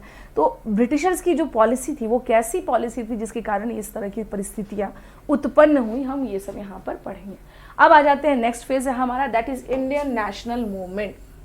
बेसिकली इसको हम लोग ये भी कह सकते हैं इंडियन फ्रीडम मूवमेंट का ये फेज है। एंड स्पेशली इसमें क्या देखेंगे कि गांधी जी का रोल ऑफ गांधी जी का क्या था। सबसे पहले तो यहाँ देखेंगे भारतीय राष्ट्रवाद के सामाजिक आधार, इंडियन नेशनलिज्म के जो सोशियो जो यहाँ पर क्या थे, बेस क्या थे। प्रारंभिक राष्ट्रवादियों, उग्र राष्ट्रवादियों की नीतियां और कार्यक्रम। यहाँ पे देखिए इसका मतलब ये होता है कि इनिशियल स्टेज पे जो हमारे प्रारंभिक यानी कि शुरुआती दौर के, लाइक अगर हम लोग बात करें फिरोज शाह मेहता हो गए हैं, ठीक है, तो ये लोग जो लोग थे उस टाइम पर, केटी तैलंग हो गए, तो ये जो हमारे प्रारंभिक नेशनलिस्ट थे, इनकी भूमिका क्या रही और इनके अनुनय विनय या फिर कह सकते हैं कि इनके डायलॉग्स, इनसे बातचीत करना, और हम लोग पत्र व्यवहार के माध्यम से ब्रिटिशर से अपनी डिमांड पूरी मांगे हम लोग करेंगे, तो इसको लेकर के इसी कांग्रेस में ही एक अलग तबका जो है वो इमर्ज कर जाता है, जो कि क्या है, वो एग्रेसिव है।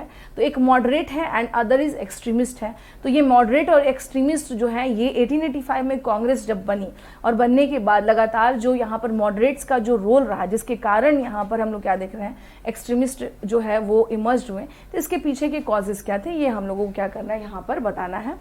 अब यहाँ पे क्या करना है कि उग्र क्रांतिकारिता जो दल है, आतंकवादी सांप्रदायिकता का उदय हो रहा है।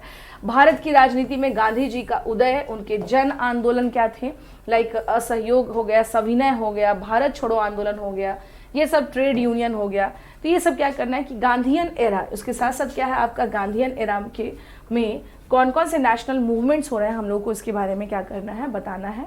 रजवाड़ों की जनता के आंदोलन जो है वो क्या रहा, कांग्रेस समाजवादी और साम्यवादी राष्ट्रीय आंदोलन के प्रति ब्रिटेन की सरकारी प्रतिक्रिया। इसका मतलब देखिए यहाँ सीधी सी बात ये है कि जो नेशनल मूवमेंट हो रहा है, इंडियन नेशनल मूवमेंट है ये, इसके बारे में अगर हम लोग देखें तो ये है क्या, basically this is national movement, Indian national movement है ये।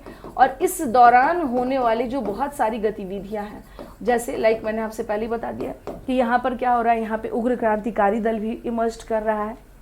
उसके साथ साथ यहाँ क्या देख रहे हैं हम लोग, यहाँ रोल ऑफ मॉडरेट्स देखना है, रोल ऑफ एक्सट्रीमिस्ट देखना है, एंड यहाँ पर देखना है गांधीयन एरा।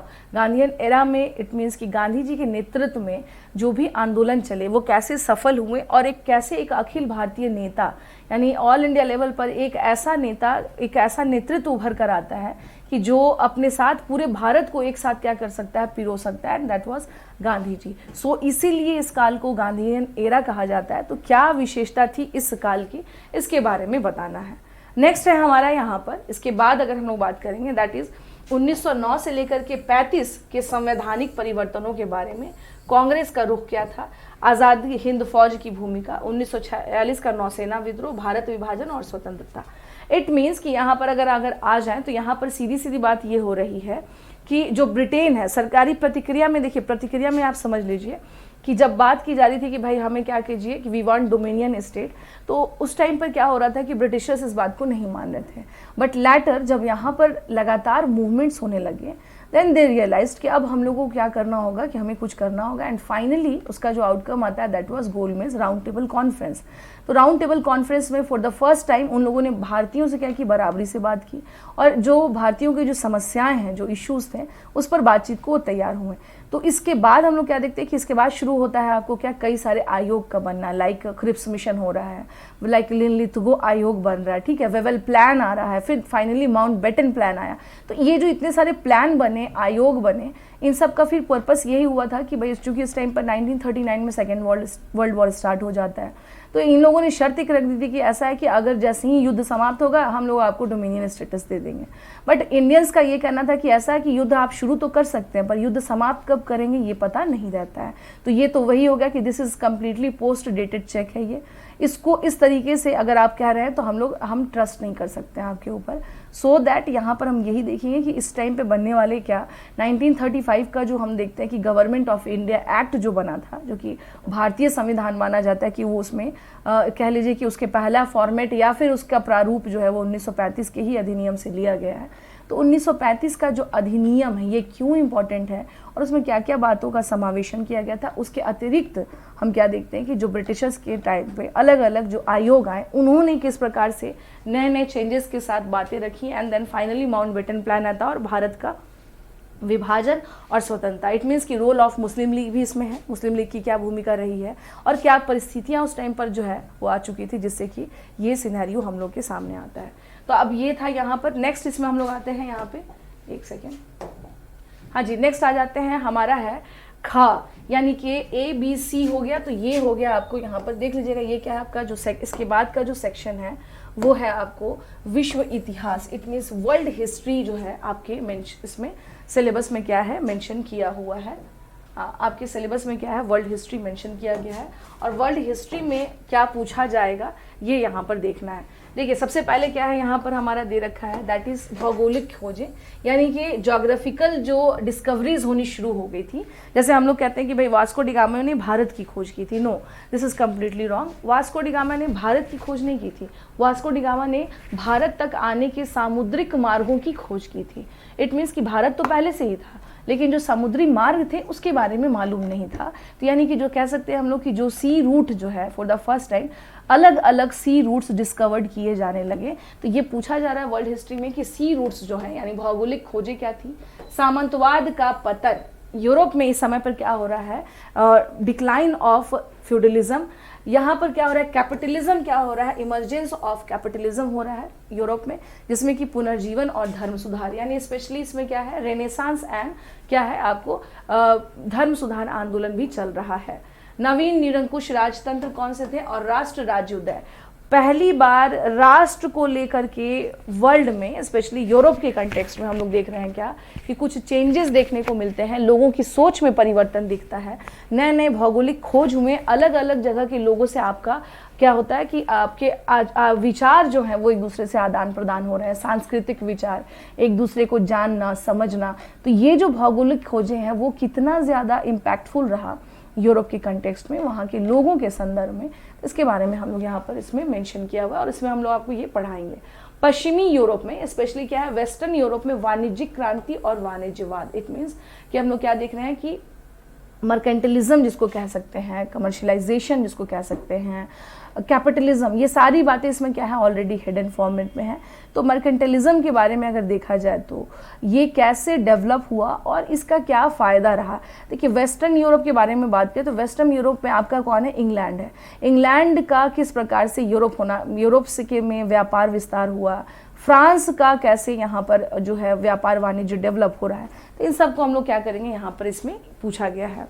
नेक्स्ट है इसमें आपका कि इंग्लैंड में संसदीय संघों का विकास, ओके, यानी कि ये इसके बारे में बताना है। 30 ईयर वॉर है यूरोप के इतिहास में इसका महत्व, यानी ये जो 30 ईयर वॉर हुआ था इसका व्हाट वाज द सिग्निफिकेंस, क्या इसका महत्व है इन यूरोपियन हिस्ट्री। वैज्ञानिक दृष्टिकोण यानी साइंटिफिकल जो अप्रोच है जो डेवलप हुआ कि भाई पहले क्या था कि पृथ्वी जो है हम लोग क्या देख रहे हैं कि पहले ये था कि सूर्य जो है वो पृथ्वी के चारों ओर चक्कर लगा रही है, लेकिन बाद में ये खोज किया गया कि नहीं, सूर्य के चारों ओर पृथ्वी चक्कर लगाती है। तो ये जो चेंजेस आए, ये जो हमारी सोच में परिवर्तन आया, लाइक गैलीलियो ने क्या बताया, इसमें अलग अलग तरीके के भौगोलिक खोजें होने लगी, साइंटिफिकल जो डिस्कवरीज होने लगी, इन साइंटिफिकल डिस्कवरीज से हमारी सोच में भी क्या हुआ, परिवर्तन हुआ। तो ये क्या था और इस डिस्कवरीज ने कैसे बहुत बड़े लेवल पर चेंज लेकर के आते हैं, इसके बारे में पूछा गया। प्रबोधन का युग, प्रबोधन इन द सेंस एनलाइटमेंट एरा के बारे में पूछा जा रहा है। क्या था प्रबोधन, भाई पुनर्जागरण जानते हैं Renaissance, and what is enlightenment. तो रेनेसा से ही क्या है जुड़ा हुआ है प्रबोधन। तो प्रबोधन का मतलब होता है कि बेसिकली क्या है कि अपने आप अपनी जो हमारा जो कल्चर है, जो हमारी क्लासिक चीज़ें हैं, हम उसको लेकर के क्या हो गए कि अब हम जो अब तक अबोध थे, अब हम क्या हो चुके हैं, प्रबुद्ध हो चुके हैं, पूरी तरह से प्रबुद्ध हो चुके हैं। तो इसको ही बेसिकली क्या है कि वहाँ के यूरोपियंस लोगों ने अपने कल्चर्स को, अपने सिस्टम को, अपनी व्यवस्था को किस प्रकार से समझा और उसको इम्प्लीमेंट किया इन कंटेक्स्ट ऑफ यूरोप। यूरोप में कैसे इसके एक बहुत बड़ा चेंज आ रहा है, इन सब के बारे में हम लोग यहाँ पर देखेंगे। एंड इसके बाद क्या है आपको अमेरिकन रेवोल्यूशन, अमेरिकी क्रांति और इसका महत्व। देखिए यहाँ पर सीधी सी बात है कि 1776 में होने वाले अमेरिकन रेवोल्यूशन ने किस प्रकार से न सिर्फ America, in fact entire Europe, in fact Indian national freedom movement जो है उस पर भी इसका इम्पैक्ट पड़ता है। तो अमेरिकी क्रांति का क्या महत्व रहा और किस प्रकार से विश्व को एक ऐसा देश मिला जहाँ पर हम लोग क्या देख रहे हैं कि वहाँ के वो मूल निवासी नहीं होते हुए भी, यानी श्वेत और काले का जो भेद था, मोस्ट ऑफ वहाँ पर ब्रिटेन के लोग वहाँ पर गए हुए थे, उसके बाद भी वहाँ के लोग एकजुट होकर के आपस में क्या करते हैं कि वहाँ जो बाहरी लोग थे उसके खिलाफ आवाज़ उठाते हैं, वहाँ सिविल वॉर भी होता है, गृह युद्ध भी होता है। इन सब के बावजूद अमेरिका क्या हो रहा है, मजबूत होता है, क्योंकि उन सब का एक व्यू बिल्कुल था कि हमें किसी तरह से अपने इस देश को उपनिवेशों से क्या करना है, खाली करना है। कुल जो यहाँ पे बाहर से आए हुए लोग हैं उनसे क्या करना है, फ्री कराना है। तो अमेरिका का क्या यहाँ पर अमेरिकी क्रांति का महत्व क्या रहा, जैसे इसमें आप पढ़ेंगे कि फिलाडेल्फिया में हुई बैठक क्या थी, उसका क्या इंपॉर्टेंस था, ये सारी चीज़ें है ना। तो यहाँ पर हम लोग क्या देख सकते हैं कि यहाँ के जो विचारक थे, जो यहाँ के थिंकर थे, उनकी क्या सोच थी फ्रीडम को लेकर के, लिबर्टी को लेकर के, इक्वालिटी को लेकर के। तो इसी समय पहली बार हम लोग क्या देख रहे हैं कि बंधुता, स्वतंत्रता, समानता, ये जो थ्योरीज हैं जो यहाँ डेवलप हो रही हैं, जो बाद में भारत तक भी पहुँचती हैं। और लोगों के बीच में एक बात समझ में आती है कि भाई रूसो ने क्या कहा था कि मनुष्य स्वतंत्र ही पैदा हुआ है, प्राकृतिक अवस्था यही होनी चाहिए कि उसको स्वतंत्रता मिलनी चाहिए। और हम चूंकि क्या है, हमेशा लगातार बेड़ियों में हम जकड़ दिए जाते हैं या तो गुलाम बना दिए जाते हैं किसी न किसी सिस्टम के। तो बाद में हम क्या देख रहे हैं कि रूसो, कांट, हेगल, इन सब के जो थॉट्स हैं वो कैसे यहाँ पे प्रभाव अपना दे रहे हैं, इन सबको हम लोग क्या करेंगे, इसमें समझेंगे। सीधी सी बात है, यहाँ पर इसको करना है क्या कि हमें इसमें देखना है अमेरिकन रेवोल्यूशन का रोल क्या रहा। नेक्स्ट है इसमें देख लीजिए, वो है आपको फ्रांस का प्रभुत्व। फ्रांस का प्रभुत्व का मतलब यहाँ ये हो जाता है कि रोल ऑफ फ्रांस यूरोप में। यहाँ पर एक सेकेंड,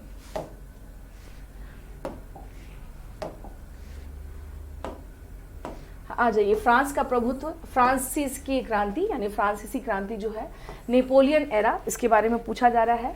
विश्व इतिहास में इसका महत्व, ओके। पश्चिमी यूरोप में सुधारवाद तथा प्रजातंत्र का विकास, औद्योगिक क्रांति और वैज्ञानिक तथा तकनीकी, है ना, तकनीकी पृष्ठभूमि, यूरोप के औद्योगिक क्रांति की अवस्थाएं, यूरोप में सामाजिक तथा श्रम आंदोलन।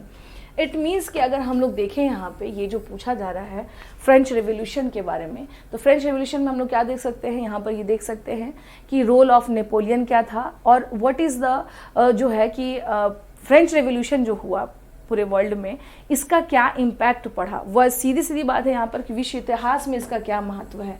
तो फ्रेंच रिवोल्यूशन जो है, इसने ही पहली बार हम लोग क्या देख रहे हैं कि लिबर्टी, इक्वालिटी, ये सब थ्योरीज यहीं से क्या हो रही है, डेवलप होकर के आ रही है। पश्चिमी यानी वेस्टर्न यूरोप में किस तरह से सुधारवाद चल रहा है और यहाँ पर प्रजातंत्रवाद की बात या प्रजातंत्र की बात की जाने लगी और इंडस्ट्रियल रेवोल्यूशंस होने लगे यहाँ पर, और किस तरह से बदलता हुआ परिवेश और बदलती हुई सामाजिक संरचना। मीन्स गांव, अब जैसे ही इंडस्ट्रियल रेवोल्यूशन यूरोप में होना शुरू हुआ, लोग गांव से शहरों की ओर क्या हो गए, पलायन कर गए, माइग्रेट कर गए। शहरीकरण बढ़ा, नगरीयकरण बढ़ा, अर्बनाइजेशन बढ़ चुका था। और इस अर्बनाइजेशन से हमारे जो संबंध हैं, सामाजिक संबंध हैं, हमारे जो आपसी रख रखाव हैं, जो रिलेशंस हैं, उसमें क्या चेंजेस आए। ओके, तो चाहे वो सभी कंटेक्स्ट में हम देखेंगे कि यूरोप में क्या हो रहे थे, बदलाव आ रहे थे इस समय पे। स्पेशली ये भी है कि फ्रेंच रिवोल्यूशन में रोल ऑफ वुमेन भी हम लोग को दिखाई देता है। तो महिलाएं जो अब तक यहाँ भी हमें क्या दिख रही थी, मूक दिख रही थी, अब तक कहीं इनकी भूमिका नहीं दिख रही थी। For the first time womens को हम लोग क्या देख रहे हैं कि फ्रेंच रिवोल्यूशन में वो आती हैं और उनका रोल दिखाई देता है। लाइक ओलंपिया गूस के बारे में बात करें, उनकी भूमिका है। वुमेन अपने लिबर्टी को लेकर के बहुत क्या है आगे थी वहाँ पे उस टाइम पे।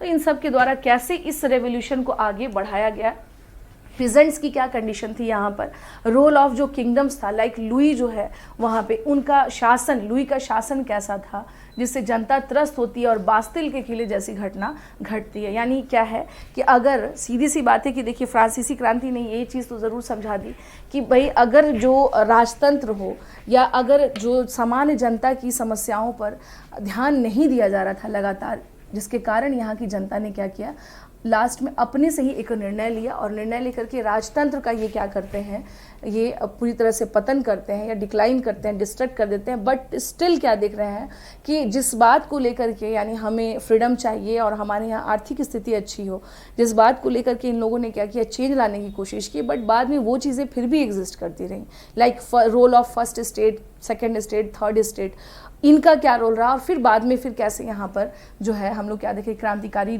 एक टाइम भी फेज भी आता है, उसमें रॉबर्ट स्पियर्स की जो भूमिका हो गई, इन सब की जो रोल्स हो गए, देन फाइनली फिर चेंज आता है, फिर नेपोलियन आता है। तो फ्रांस में हम क्या देख रहे हैं कि कई चीज़ें फ्रांस में दिखाई दे रही होती हैं।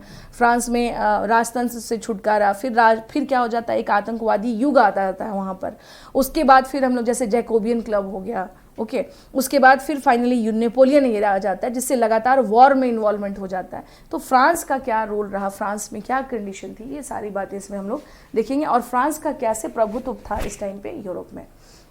विशाल राष्ट्र के बारे में देख सकते हैं, राज्यों का सुदृढ़ीकरण, इटली का एकीकरण, जर्मन साम्राज्य का आबादीकरण, अमेरिका का सिविल युद्ध, 19वीं और 20वीं शताब्दी में हम लोग क्या देख रहे हैं, एशिया अफ्रीका में उपनिवेशवाद, साम्राज्यवाद, चीन तथा पश्चिमी शक्तियां, ओके, जापान और इसके उदय की एक बड़ी शक्ति के रूप में आधुनिकीकरण। इस वाले फेज में अगर ऐसा लग रहा हो आपको कि ये छोटा मतलब है और इसमें ज़्यादा बातें नहीं, इसमें सारी बातें इन्होंने क्या की है, समाहित कर दी हैं। लाइक विशाल राष्ट्र के बारे में बात कर रहे हैं तो फॉर द फर्स्ट टाइम हम लोग क्या देख रहे हैं कि दुनिया ने देखा कि नेशन का कॉन्सेप्ट क्या होता है, राष्ट्रवाद को लेकर के एग्रेशन किस लेवल तक जा सकता है। लाइक राइज ऑफ हम लोग क्या देख रहे हैं, नाजिज्म एंड फासिज्म, यानी राष्ट्र के नाम पर हिटलर का रोल देख सकते हैं। मुसोलिनी कम में हम लोग क्या देख रहे हैं कि नेशन को लेकर के क्या चल रहा है। And finally unification of Italy हो रहा है, इटली का एकीकरण हो रहा है। उसके बाद इन देशों की क्या भूमिका रही, यहाँ पर क्या कंडीशन रहा। अमेरिका में यानी अमेरिका में इसी टाइम पर क्या हो रहा है, सिविल वॉर की कंडीशन हो गई। यानी civil war in the sense कि अगेन आई रिपीट कि यहाँ पर क्या है, ब्लैक वर्सेस क्या हो गया, वाइट हो चुका था। 19वीं और 20वीं शताब्दी में एशिया और अफ्रीका में उपनिवेशवाद। देखिए यहाँ सीधी सी बात, अगर एशिया पूछे तो आप इसको इंडिया भी इसमें क्या कर सकते हैं, इन्वॉल्व कर सकते हैं। हमें ज़्यादा दूर जाने की ज़रूरत नहीं है, चूँकि हम ऑलरेडी इंडियन फ्रीडम मूवमेंट पढ़ रहे हैं तो हमें ब्रिटिशर्स का रोल्स मालूम है। आप इसमें क्या करना है, यहाँ पर इसमें इंडिया के बारे में हम बताएंगे। अफ्रीका में रोल ऑफ गांधी जी क्या रहा, वहाँ पर ब्लैक के साथ जो है, कालों के साथ जो है, कैसे गोरा और काले का भेद है और किस प्रकार से अफ्रीका में इनकी कंडीशन काफ़ी वर्स्ट थी। और वहाँ पर जो इम्पेरियलिज्म है, इम्पेरियलिज्म के क्या नेगेटिव जो है यहाँ पे प्रभाव रहे, उसके बारे में बताना है। इन 20th सेंचुरी के बारे में पूछा गया है। चाइना और पश्चिमी शक्तियाँ, देखिए चीन के बारे में अगर देखा जाए तो चीन वो देश है कि कन्फ्यूशियसवाद, जो कि अपने आप में एक बहुत ही बेहतरीन विचारधारा थी, वहाँ से निकल कर गई। चूँकि चाइना में भी क्या था, इम्पेरियलिज्म था। कन्फ्यूशियसवाद जो है वो चेंज होता गया और किस तरह से वहाँ माओवाद आता गया। एंड फाइनली वहाँ हम लोग क्या देख रहे हैं कि हम लोग देखते क्या है कि स्पेशली जो है मार्क्सिस्ट विचारधारा जो है वो कैसे वहाँ पे अतिवादी के रूप में या निरंकुशता के साथ वहाँ पर किस प्रकार से वहाँ पर डेवलप हुई।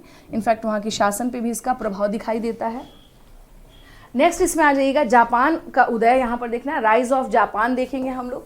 जापान का हम देख सकते हैं कि सेकेंड वर्ल्ड वॉर में इसकी भूमिका देख सकते हैं कि एक समय ऐसा आता है कि जापान चुनौती देता है अमेरिका को और किसको, ब्रिटेन को। यानी जो विश्व शक्तियाँ थी उसको एक छोटा सा देश जापान वो किस प्रकार से इन्हें चुनौती देने की कंडीशन में आ गया, किस तरह से जापान शक्तिशाली होता है, हम लोग इसके बारे में यहाँ पर क्या करेंगे, देखेंगे। उदय, बड़ी शक्ति के रूप में आधुनिकीकरण, यानी कि मॉडर्नाइजेशन कैसे हुआ इन लोगों का बड़े शक्ति के रूप में, किस प्रकार से इन लोगों ने वर्ल्ड में यह जो है चेंज लाने का एक प्रक्रिया जो है, उस चेंज की प्रक्रिया में इनका क्या रोल रहा, लाइक चाइना, लाइक जापान, इनकी क्या भूमिका रही, हम लोग इसके बारे में क्या करेंगे, देखेंगे। यहाँ पर इसमें यही आपसे पूछा जा रहा है।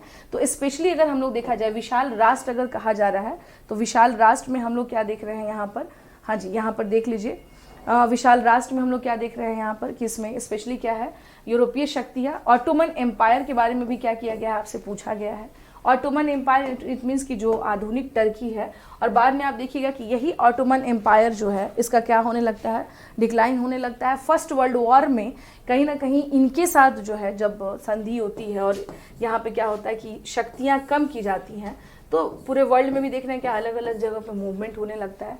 तो इसके बारे में आपसे पूछा जा रहा है। फर्स्ट वर्ल्ड वॉर, इसके बारे में पूछा गया, सामाजिक प्रभाव और इस पेरिस संधि क्या थी 1919 का। तो यूरोपीय शक्तियाँ यानी यूरोप में कौन कौन से पावर्स थे उनके बारे में बताना है, ऑटोमन एम्पायर के बारे में बताना है। एंड देन हम लोग क्या देख रहे हैं यहाँ पर कि इनका रोल क्या था, क्या इंपॉर्टेंस रहा इनका। लाइक अगर इसको आप जोड़ सकते हैं, खिलाफत मूवमेंट भी हम लोग देख सकते हैं कि पूरे विश्व में क्या हो रहा, अलग अलग जगहों पर आंदोलन चल रहे थे। ऑटोमन एम्पायर का जो कमज़ोर हुआ जिससे का इम्पैक्ट पूरे विश्व में दिखाई देता है। तो आप बता सकते हैं इसमें, उसमें रूस की क्रांति आ जाइए 1917 का, रशियन रेवोल्यूशन, आर्थिक सामाजिक पुनर्निर्माण, इंडोनेशिया, चीन और हिंद चीन में राष्ट्रवादी आंदोलन। सीधी सी बात है यहाँ पर कि देखिए 1917 का जो रेवोल्यूशन है ये इसलिए भी इम्पॉर्टेंट है क्योंकि ये सर्वहारा क्रांति थी। पहली बार कामगारों और श्रमिकों के द्वारा मूवमेंट किया गया और ये उस मूवमेंट के द्वारा यहाँ का जो जार था, जो यहाँ राजतंत्र चला आ रहा था, उसका कैसे डिक्लाइन किया गया। इसीलिए रशियन रेवोल्यूशन का इम्पॉर्टेंस आपसे पूछा जा रहा है। और साथ में क्या पूछा जा रहा है यहाँ पर, इकोनॉमिकल, सोशल, और जो फिर से अगेन इसको क्या किया जा रहा है, रिबिल्ड किया जा रहा है। एंड चाइना, हिंद चीन में यानी इंडोनेशिया में हम लोग देख रहे हैं क्या यहाँ पे कि क्या नेशनल मूवमेंट हो रहे थे इस समय में, इसके बारे में पूछा गया है। नेक्स्ट है आपका यहाँ पर चीन में साम्यवाद, जो अभी मैं बता रही थी कि राइज ऑफ जो है साम्यवाद जो है इसका क्या रहा, उदय और स्थापना, अरब संसार में जागृति, मिस्र में स्वाधीनता, सुधार हेतु संघर्ष, ठीक है। और यहाँ पर क्या है, ये सब इसमें यहाँ पर पूछा जा रहा है कि यहाँ अलग अलग राज्यों में, अलग अलग क्षेत्रों में वर्ल्ड के, लाइक चाइना हो गया, लाइक इसके आसपास में जो भी है, इसमें क्या क्या चेंजेस हम लोग देख सकते हैं। ये क्या करना है आपको इसमें बताना है, हाँ ये क्या करना है यहाँ पर आपको बताना है, इसमें ये पूछा गया है। नेक्स्ट है आपका यहाँ पर, नेक्स्ट है आपको कि फ्रैंकलिन डी रूजवेल्ट की क्या पॉलिसी थी, जो जिसके बारे में अलग से इसमें मेंशन किया गया है। और मेंशन इसलिए भी किया गया है क्योंकि इस टाइम पर क्या था, ग्रेट डिप्रेशन का एक दौर आता है। और वो ग्रेट डिप्रेशन जो है उसमें रूजवेल्ट ने कौन सी ऐसी पॉलिसीज़ बनाई जो कहीं ना कहीं से बड़े लेवल पर ये क्या करता है, चेंज लेकर के आता है यहाँ पे, इसके बारे में यहाँ पर पूछा गया है, ठीक है। अब यहाँ पर आ जाइए, लास्ट है आपका यहाँ पर अरब राष्ट्रवाद का हो जाए, यानी अरब में कैसे नेशनलिज्म आ रहा है 1929 और 32 के बीच में। फ्रैंकलिन डी रूजवेल्ट, मैंने आपसे पहले ही बताया कि ये क्या है, great depression, this is the time period of great depression, आर्थिक मंदी जो आई थी पूरे विश्व में। तो रूजवेल्ट की जो न्यू डील थी, यहाँ बेसिकली आपका क्वेश्चन क्या है, न्यू डील के कंटेक्स्ट में न्यू डील क्या थी और कैसे एक कैपिटलिस्ट कंट्री राज्य में सभी क्षेत्रों में क्या कर रहा है, निजीकरण, यानी निजीकरण नहीं, हस्तक्षेप करने की प्रक्रिया का शुरुआत होता है इससे। जापान में सैन्यवाद जो है, सैन्यवाद, नाजीवाद, इसका जो उदय हो रहा है। एंड सेकेंड वर्ल्ड वॉर का उद्गम और परिणाम, ये आपसे पूछा गया है कि cause of second world war, what is the impact of second world war, और कैसे पूरी दुनिया को एक सीख मिली कि भाई युद्ध जो है वो हमेशा क्या करता है, विनाश लेकर आता है।